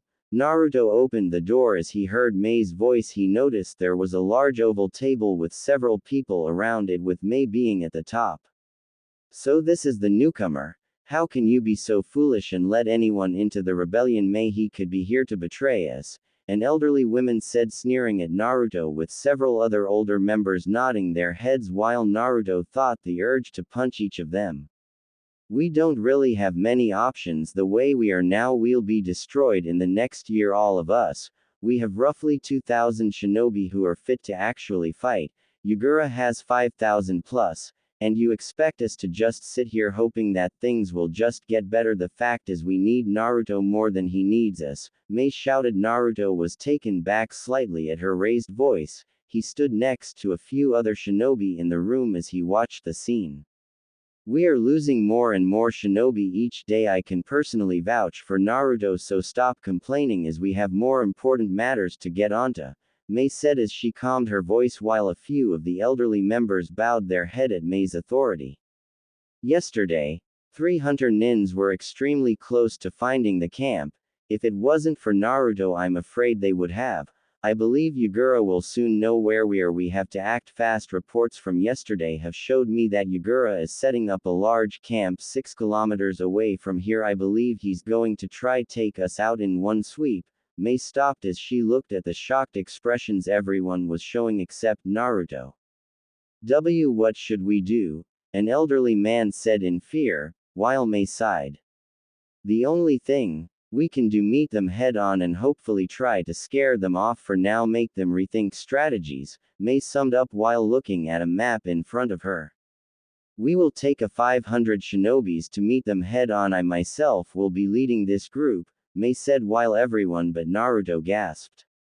But Mei-sama, that's suicide. You'll be outnumbered. Send someone else to lead, a middle-aged man said, standing up while Mei just glared at him. You will be leading another 1,000 to attack from the side. Make sure you do it at the most suitable time to give us an advantage, otherwise it will be for nothing, Mei commanded. Yes, Mei-sama. Said. Naruto looked at the man with narrowed eyes. He was a middle-aged man with moosed-up blue hair. He wore a gray turtleneck jumped with gray bottoms and a turquoise-color robe over him. However, what Naruto noticed was the eye patch over his right eye. He had only ever seen one shinobi do that, and that was Kakashi, so he could hide his Sharingan and so it didn't drain him of his chakra. I want to leave another 500 shinobis here just in case things don't go as planned. Hogosha, I want you to lead here while I'm gone and make sure nothing happens, Mei said, looking towards another shinobi who Naruto easily recognized as the guy from yesterday who disabled the genjutsu. Why yes, Mei-sama, Hogosha stuttered while blushing, causing Naruto to raise an eyebrow. Seems like someone's got a little crush, Naruto thought in amusement. But Mei-sama, if Ao-san and Hogosha-san are not going with you into battle, who will protect you? An elderly man asked. I am a cage-level shinobi. I do not need protecting. However, I will be taking Naruto with me. He will be watching my back, Mei said, causing people to mutter. Are you sure that's wise? He's only a boy and he might not be that strong. Naruto could feel his eyebrow twitching as he heard that and felt like unsheathing his katana and showing them who the boy really is. Naruto may be young, but he's incredibly powerful, possibly even stronger than me. I trust he'll keep me safe in battle, Mei said seriously while looking at Naruto as if sending him a secret message. Naruto understood straight away Mei was talking about the answers he needed and knew if he wanted them he'd have to help them. Everyone looked at Naruto in amazement and Hogosha looked at him in anger and jealousy. I take the silence means you have no more questions. Already everyone, we live in the next hour. Dismissed, Mei said, standing up while the counselors left. Mei-sama, is it wise to have the newcomer protect you? Hogosha said while Naruto raised an eyebrow at the desperation he could hear in his voice.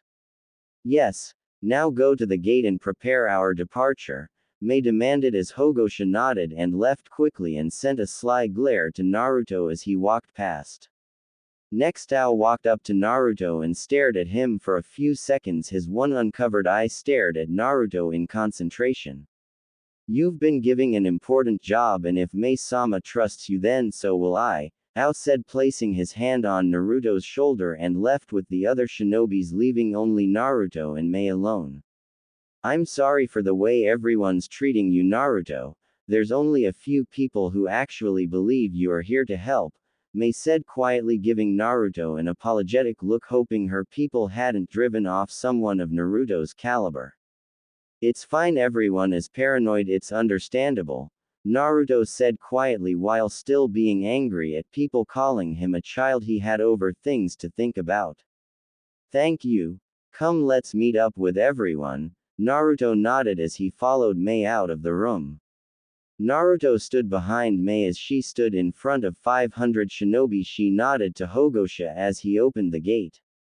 Naruto could see the fear in every one of the shinobi's eyes. He couldn't blame them, most of them would probably die after today. They're scared, Mei said as Naruto looked back at her and could see the same traces of fear in Mei's eyes.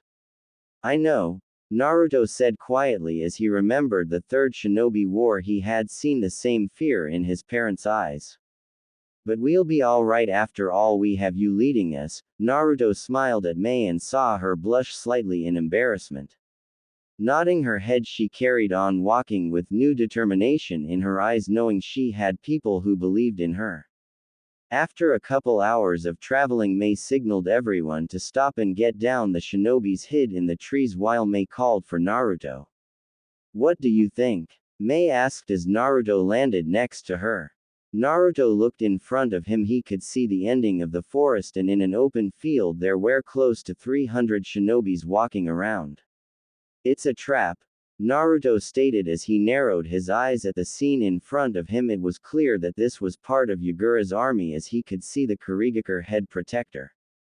That's what I thought as well, Mei whispered in frustration while planning her next move. What are you going to do? Naruto asked as he watched Mei concentrate. Get everyone with a fire and wind element at the front quickly, Mei ordered, and Naruto nodded while rushing back to do as she ordered. Once the fire and wind users were at the front, Mei went through hand signals informing them of the plan. Now, Mei shouted while going through hand signs like the rest of the fire users. Kaden.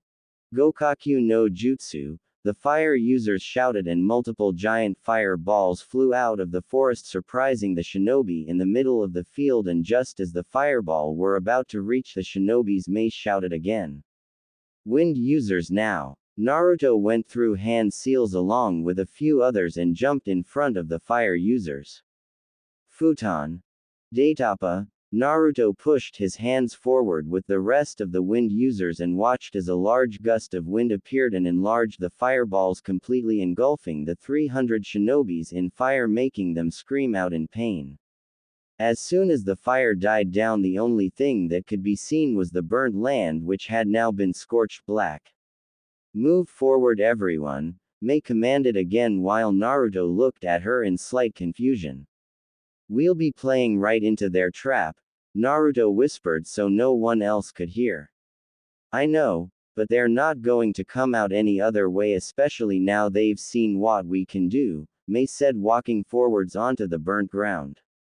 Mei-sama, I'm sensing over 600 chakra signatures, someone shouted, and Naruto quickly identified him as a sensor.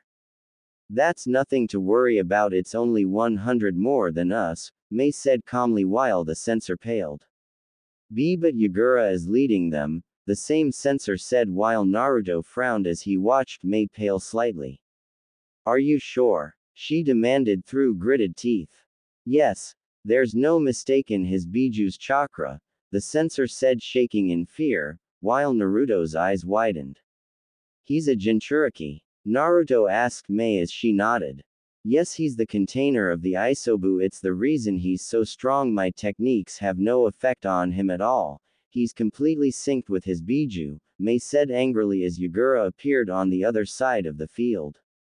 Naruto narrowed his eyes at Yagura. He looked no older than he did. He had gray hair with a few spikes, pink eyes, and a scar that ran down from the bottom of his right eye to his chin.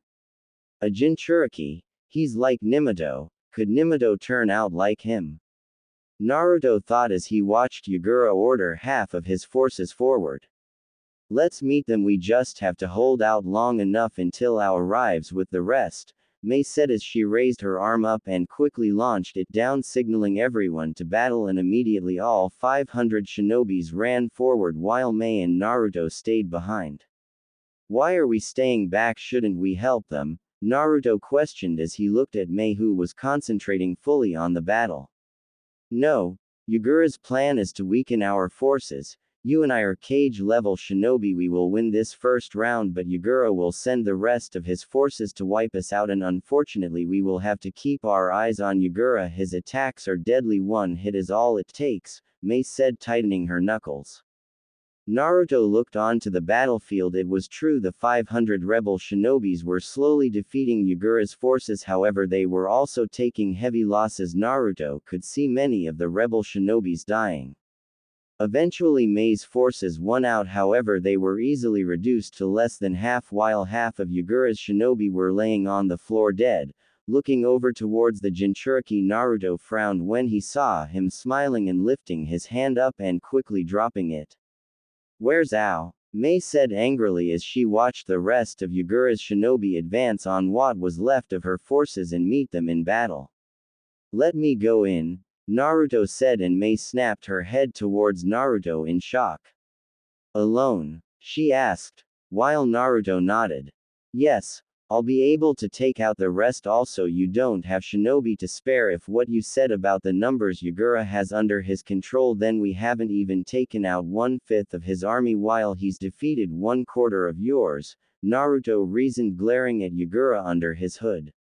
I'll go with you then, Mei said, causing Naruto to shake his head at her stubbornness.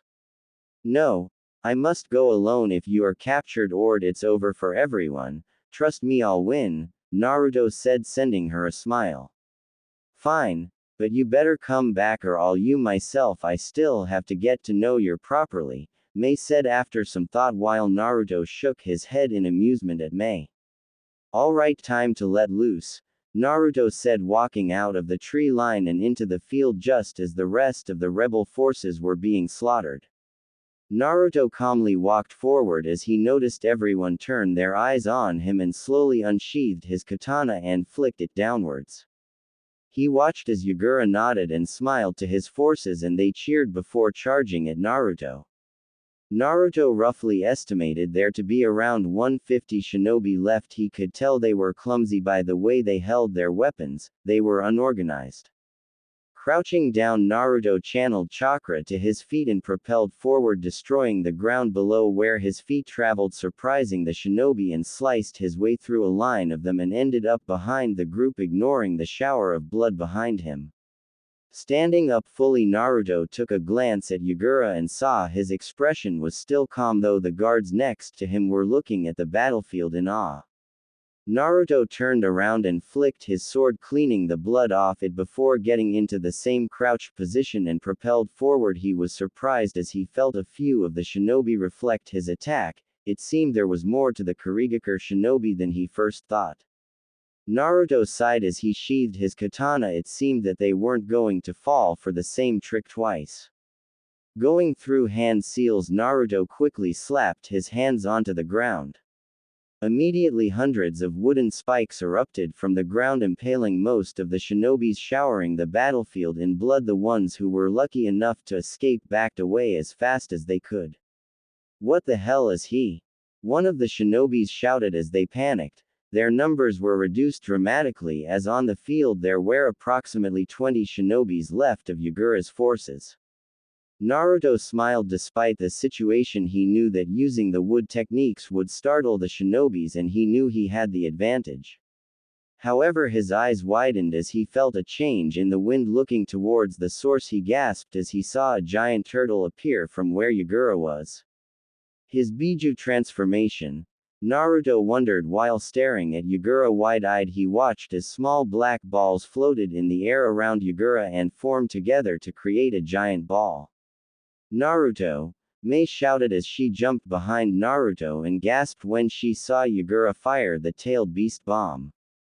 The tailed beast bomb flew forwards, completely destroying all of the ninjas that were left, and it showed no signs of slowing down as it approached both Naruto and Mei. That thing's far too big to go around. We'll never make it, Naruto thought while pulling out one of his Hiraishin kunai and pushed it forwards. Naruto winced as he felt his feet being pushed back slightly, however he could see the tailed beast bomb slowly being absorbed into his time-space barrier, but he could also feel the chakra drainage as well. As soon as the tailed beast bomb was fully absorbed by Hiraishin marker, Naruto fell to his knees while panting. I need to find a safe place to put this explosion. Naruto had one of his eyes closed as he looked towards a spot he had placed a Hiraishin marker when he first arrived in Kurigakure.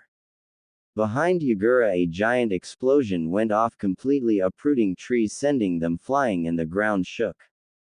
Naruto collapsed, his face hit the floor, and Mei quickly rushed towards him and placed his arm over her shoulder while she watched Yagura revert back into his human form and was watching Naruto with wide eyes. Not that she could blame Yagura, she had never seen someone stop Yagura's Biju attacks. Naruto, are you okay? Mei asked frantically as she helped Naruto up. Why yeah, just give me a couple of seconds, Naruto panted out while struggling to keep his body up. That took far too much out of me, not sure if I could pull off another one of those though, Naruto said silently as he felt his eyes closing. Despite having large chakra reserves, he was still worn out by using large-scale wood techniques, and transferring a tailed beast bomb just about took everything out of him. Mei-sama, Naruto heard as his eyes slowly closed. He vaguely recognized the voice to be Ao, however he wasn't able to look up, but his eyes finally rested on Yagura's form as he retreated. As Yagura's form vanished in the background, Naruto's eyes closed as he welcomed unconsciousness. I'm gonna be Hokage Dadbao, a small spiky-haired blonde boy shouted while running down the streets, ignoring the looks of contempt he was getting from the adults and the ridicule he was getting from the children. What's that Kyuubi brat talking about? A man said as he watched the young blonde run down the street. Talking about being Hokage? Geez, the nerve, it takes the life of the Hokage's family now it wants to be one, a woman sneered. Nimato. Naruto breathed out as he sat up. He immediately noticed the wooden walls of his cabin and sighed. It was another nightmare. That can't be happening to Nimato, Naruto thought as his eyes widened as he remembered where he was. The last thing he could remember was sending the tailed beast bomb away, and after that the rest became blurry. The sound of someone breathing caused Naruto to turn his head. His eyes widened when he saw the familiar auburn hair of Mei. She was using her arms as a pillow and rested them on the table next to the bed as she slept peacefully. Looking down, Naruto could see his hands bandaged, however there were still traces of blood that could be seen through the bandages. Looks like my hands got to close. First day in this war and I'm injured, that's about right, Naruto thought as he heard Mei slowly wake up. Naruto, you're awake, are you all right? Mei asked worriedly while Naruto raised an eyebrow over her concern. Yeah, something like this won't me, but why are you here? Not that I'm complaining, but shouldn't you be in your office or something? Naruto asked confused. That stuff can wait, I need to talk to you. We did promise after all, remember? That was really amazing what you did back there. I've never seen anyone stop Yagura's tailed beast bomb. That's some amazing technique you have, Mei said, smiling at Naruto. Truthfully, she had finished everything concerning the battle. The only thing left to do was decide their next move. Her visiting Naruto was purely out of curiosity. Yeah, only problem is it takes a lot of chakra out of me, and since that was the only time I've ever actually tried something like that, I kind of got injured. Naruto scratched the back of his head sheepishly while Mei smiled and nodded, secretly taking note of his recklessness. So, what happened after I lost consciousness? Naruto asked, turning on his serious voice while Mei also put her serious face on, knowing this war was far from over. Ao arrived as you blacked out, however it seemed he had a little trouble himself. They ran into around 500 of Yagura's forces, We won but we lost at least a quarter of the 1,000 Ao had, Mei reasoned as she sighed. It was another painful hit to the forces. Is that what forced Yagura to retreat? Naruto asked, narrowing his eyes slightly. No, I'm not sure what caused him to retreat actually. It's like the moment he saw you go unconscious he left. Mei frowned as she thought back to the way Yagura acted. Seems suspicious, doesn't it? Naruto confirmed. Yeah, it is. Anyway, I've got to get back to the meeting room to decide our next move. I'll come visit later, Mei said, standing up and straightened out her dress while Naruto had to blush as he watched Mei's DDS bounce. Wait, I'll come too. I'm feeling a lot better anyway, Naruto said, throwing his legs out of bed and standing up, ignoring the slight exhaustion his body was feeling. Are you sure? You still look pretty hurt, Mei asked in concern as she glanced at him, her green eyes gazing at him in worry. Yeah, I'll be alright. I'm not made of glass, Naruto said, placing his blue sandals on. However, he couldn't find his cloak. I'm sorry, Naruto, it was destroyed in the battle, Mei said guiltily, knowing that Naruto's appearance couldn't be hidden now until he got a new cloak. Oh, I'm guessing everyone's already seen my face and hair now anyway, Naruto reasoned as he thought that he was brought back without his hood. People must have seen him. Alright, you ready? Mei asked while Naruto nodded and quickly followed her out of his cabin. While walking through the streets, Naruto couldn't help but notice the looks of awe he was getting from the children and the looks of respect he was getting from the adults. It's because you were able to stand up to Yagura. Some people have even started to call you the Biju Slayer, Mei chuckled slightly as she saw Naruto's face. But I didn't even defeat him, Naruto said, blushing slightly at the moniker as it was completely exaggerated.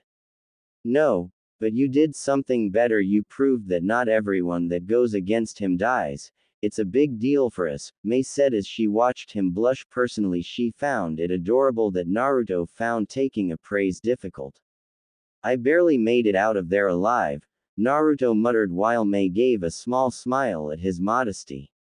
Following Mei as she opened the door to the main headquarters, Naruto nodded to the guard on duty and walked step by step with Mei as she walked into the council room. Naruto was taken back slightly when he watched everyone stand up but quickly shrugged it off as them showing respect for Mei. However, as he made his way to the wall next to Ao, he noticed most of the counselors nod to him. Thank you all for coming at such short notice, Mei started while nodding to everyone. As you have most likely heard, we were successful yesterday in repelling Yagura and his forces. I'd like to thank everyone Ao for supporting us and Hogosha for looking after the camp while we were gone, Mei said before she looked at Naruto and smiled, unaware of Hogosha blushing at her praises. I'd like to thank Naruto as well. Without him there was a chance I'd have been as well. It's good to know my trust wasn't misplaced, Mei said softly, sending Naruto a grateful smile. Now onto important matters. We were able to push Yagura back for now, however we are still outnumbered. Any battles we find ourselves in, we must reduce the number of casualties. We are fighting an uphill battle. This war will carry on longer but I believe we can win, Mei said with determination. Naruto smiled as he watched Mei give her speech. It wasn't the most motivated speech he had ever heard, however he knew it's what people needed to hear. He could see the determination she showed when it came to fighting for the freedom of everyone in Kurigakure, and it even inspired him a little, and it made him respect her that much more. One thing was certain, however, Naruto thought this was definitively going to be an uphill battle, and for him to find the answers he was looking for, he'd have to partake in a war that would change the entire structure of Kurigakure.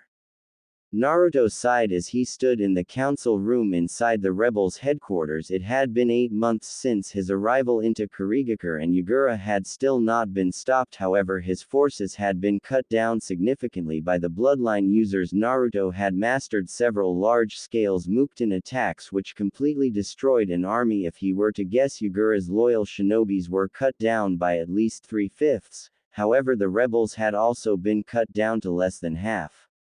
Over the last 8 months, Naruto had grown taller and had a whole 2 inches over Mei now.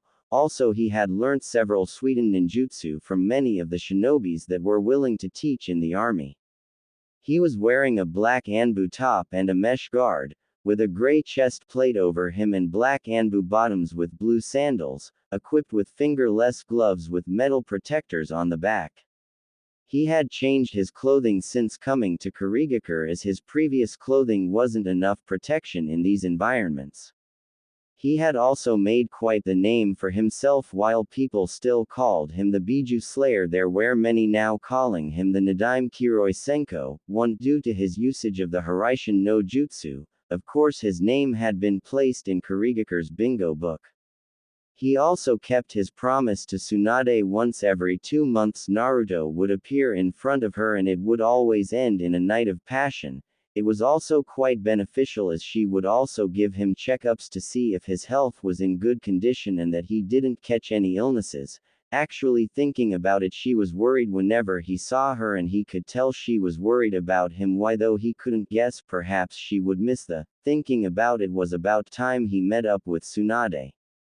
"We are in a bad situation," Mei said, rubbed her forehead, and the rest of the counselors agreed. That was another thing that had changed. His relationship with Mei had improved dramatically ever since that first day when he collapsed. She was always talking to him outside of missions whenever she could. She had even started to call him Naruto-kun around the 5th month, plus she was also flirting heavily with him. He noticed, however he ruled it off as just her personality. Though Hogosha seemed to hate him more, he knew why. Though Mei favored him over Hogosha, he could see the glare the man sent him whenever Mei would call him Naruto-kun or flirted with him. Not that he cared though, just about everyone knew the guy had a thing for Mei. While she seemed oblivious, or perhaps she was ignoring it, he didn't care. "We have had reports that Yagura has at least 1,000 of our own forces that he's captured over the years and held them in a prison in Kurigakure. I could only imagine the torture they have been through. However, if we could get them out, we could change the tide of this war," Mei said, causing gasps from everyone. "But they would have been tortured for years. Why would Yagura keep them alive?" Naruto heard someone say and recognized the person as Kibo. "It's difficult to say. Perhaps he's trying to turn them against us, or he may be using them as leverage. I can't be certain. However, what I do know is now we know that they are alive, we can't leave them," Mei said with conviction. Naruto smiled as he watched Mei. Despite everything, she still kept the same determination to keep everyone safe. It was strange how 1 minute she could be threatening to you for mentioning the word marriage, yet the next she would be talking calmly and comforting. "How are we supposed to help them though, Mei-sama?" Another council member asked while she frowned, as she had thought of a plan, yet it was incredibly insane. "I have an idea, but it's risky. We'll need to infiltrate Kurigakure and rescue the prisoners from the inside. However, it's more than likely a one-way trip," Mei said sadly as her face frowned in frustration, and Naruto could hear the desperation in her voice. It was the same voice he had heard when Mei asked him to join. He knew that it was her voice when she had no other options. "I'll do it," Naruto said, pushing off the wall, causing everyone to look at him with wide eyes, especially Mei, as she seemed to be looking at him in worry. "But you'll die," Kibo said, looking towards Naruto. Over the last couple of months the man had begun to respect Naruto for everything he had done. "I'll come back alive," Naruto said, ignoring Kibo, and stared at Mei with determination. He could see her green eye melting in worry while they met with his confident azure. "Naruto, if you are sure, then I believe you. Do you understand the risks?" Mei asked in worry, as she had to make sure he knew what he was getting into. "Yes, if I fail I will most likely die. However, I have way too much to do before I can die, so trust me," Naruto said honestly as the image of the masked man appeared in his mind. "Okay, Naruto, we will have to sneak you in at night. That's when the guard duty is at its weakest. You can use the cover of night to bypass the guards and find your way to the center of tower," Mei said with her leadership voice while she still looked at Naruto in worry. "Here is where you will enter. There's no secret way out, so to get out you'll have to use the entrance," Mei continued while pulling out a map and pointing towards different spots on a map. Once the prisoners are secured, we will be waiting at the edge of the forest. We will be able to use the distraction you will cause in the cover of night to make our getaway." Naruto nodded as he listened to Mei's plan. "All right, everyone dismissed. Naruto, could you stay for a minute?" Mei asked while Naruto nodded, letting everyone walk past him and ignored the glare he got from Hogosha. "Are you sure about this, Naruto-kun? You don't have to put yourself through so much for us," Mei said quietly. "I'm the only one who can do it and you know it, Mei," Naruto said in a confident tone, causing Mei to blush. "I know. I'm scared you won't come back," Mei whispered quietly, however Naruto still heard it and sighed. "I will come back. Besides, I've got to see you marry before I die," Naruto said with an amused smile as he saw her frown turn dangerous.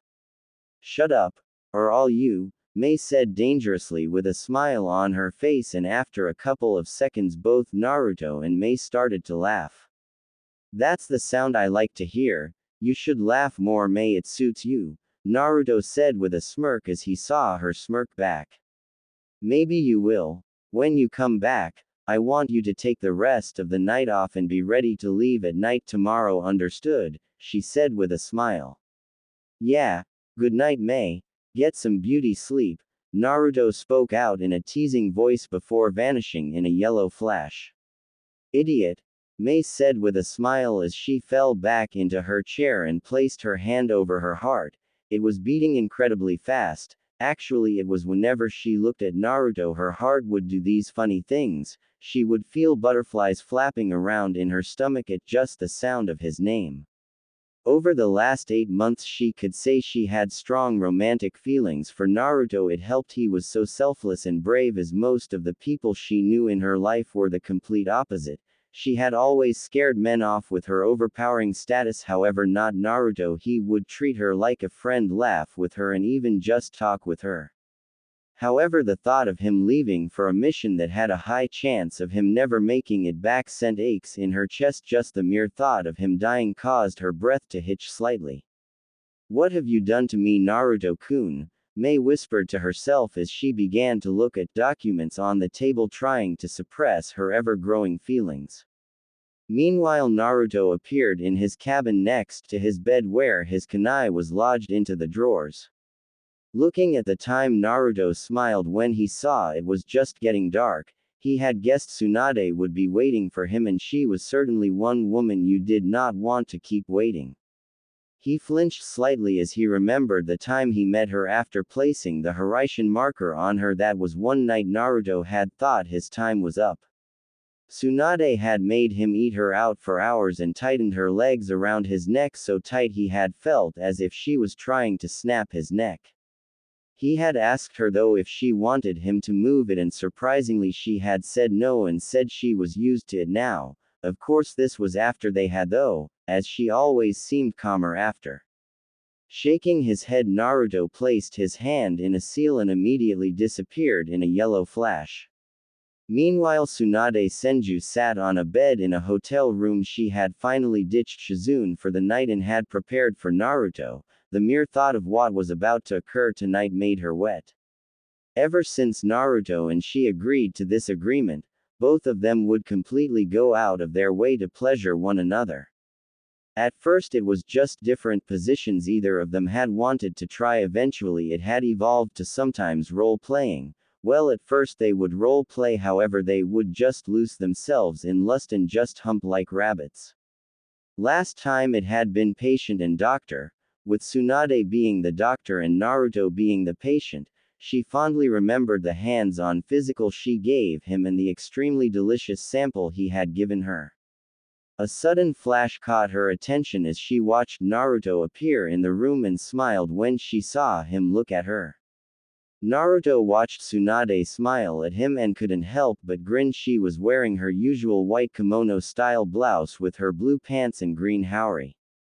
"Took your time, didn't you?" Tsunade faked in anger as she stood up and walked closer towards Naruto. She cursed him when she saw his confident grin. "I'm sorry for making you wait." Naruto said as he noticed Tsunade was in his range to grab and quickly pulled her towards him by the waist and pressed their chests up against each other and laid his forehead on hers. Well, how are you going to compensate me? Tsunade teased while she stared deeply into Naruto's eyes and placed her hands on his chest. Like this, Naruto stated before pulling Tsunade into a passionate kiss. She immediately responded by throwing her arms around his neck and deepened the kiss while their tongues playfully massaged each other. However, Tsunade noticed something different. Naruto was all stiff. Usually when they would kiss he would have picked her up, so she was forced to wrap her legs around his waist. However, he seemed a little preoccupied. What's wrong? Tsunade asked as they broke apart from the kiss and leaving a trail of saliva still connected on their lips. I'm sorry, I've just got a lot on my mind, Naruto said with a sigh while Tsunade frowned as he seemed stressed out. However, she smiled as soon as she thought of a plan. How about I give you a massage and you can tell me what the problem is, Tsunade whispered as she broke out of Naruto's embrace and walked behind him and quickly wrapped her arms around his midsection. I'm not sure that will work, Naruto replied while closing his eyes as he felt Tsunade place kisses on his neck. Why don't we try anyway? Get undressed, Tsunade purred seductively into his ear and gently nibbled on it before releasing her hold and walked into the bathroom. Naruto smiled as he felt Tsunade let go and walk into the bathroom. Truth was, he was stressed and worried. The mission tomorrow was important. He knew it was when he signed up for it, but he needed to put on a facade that made him seem cool about it since he didn't want to worry everyone. It was a mission that could either mean winning the war or losing the war, and it was a lot of pressure on his shoulders. He had suspected May had seen through it as she kept him behind and asked him if he really wanted to do this. And now it seemed Tsunade did as well. He didn't know what it was. Perhaps he was more loose about things around his women friends, or perhaps it was just he could never like a strong-willed woman. It was the same with his mother. He quickly shook off that idea as May was his only women friend in the camp. In fact, she was the only person he actually talked to except for Ao and Chojuro every now and then. Quickly removing his clothes until he was only left in his boxer shorts, Naruto waited for Tsunade. Tsunade walked out of the bathroom holding a bottle that Naruto suspected to be massage oil and raised an eyebrow at her as she stopped in front of him. Well, aren't you going to get undressed? Tsunade asked, a little annoyed that Naruto was still in his boxer shorts. You want these off too? Naruto asked, pointing towards boxer shorts in surprise since he knew Tsunade hated it when Naruto was overly perverted around her, despite the fact in his opinion when she wanted she was far more perverted. Naruto dropped onto his back panting heavily while Tsunade dropped her head onto his chest, her blonde hair sprawling out all over him. Wow. I think I'm going to be sore tomorrow. Tsunade panted, raising her head so her chin was on his chest and stared at his glazed-over expression and smiled. Why yeah, that was intense. I think you emptied my balls with that last time. Naruto also panted, snapping out of his glazed expression and looked down towards Tsunade before gently tracing her spine with his hand and smiled at the moan she let off. I know. My womb feels so full. It's a good job I'm using the anti-pregnancy jutsu, otherwise I'm certain I'd be carrying your child, Tsunade said while smirking, secretly enjoying the feeling of his seat inside her. Naruto merely hummed in response, exhaustion creeping up on him, and trailed his hand down onto her and fingered his Harishin mark. So, what had you so stressed earlier? Tsunade asked, closing her eyes and resting her head on Naruto's chest while her finger traced his chest in random lines. I have a mission. It could either save the bloodline users, or it could destroy them. Either way, whatever happens, it's on me, Naruto said, sighing as he wrapped both of his arms around Tsunade as he felt her climb on top of him and nuzzled her face into his neck. Why do you always put yourself in such dangerous situations? Tsunade asked as she frowned into his skin. Her voice was laced in worry and something else Naruto couldn't pick up on. I don't know, Naruto muttered, burying his face into Tsunade's hair, secretly enjoying the smell. You know you could always leave. I mean, people always die protecting villages. That's never going to change, so why risk your life? Tsunade said and hesitated slightly while Naruto continued to breathe in her scent and groaned as he felt one of Tsunade's hand begin to stroke his manhood. Join us, me and Shizune. We could end every night like this. Me, you, a hotel room and hours of non-stop pleasuring. Tsunade purred out seductively and kissed Naruto's neck. Naruto was extremely tempted to take the offer. Who wouldn't? Tsunade Senju was a beautiful woman. Even if he didn't love her, he still cared for her a lot, and here she was offering him her body every night.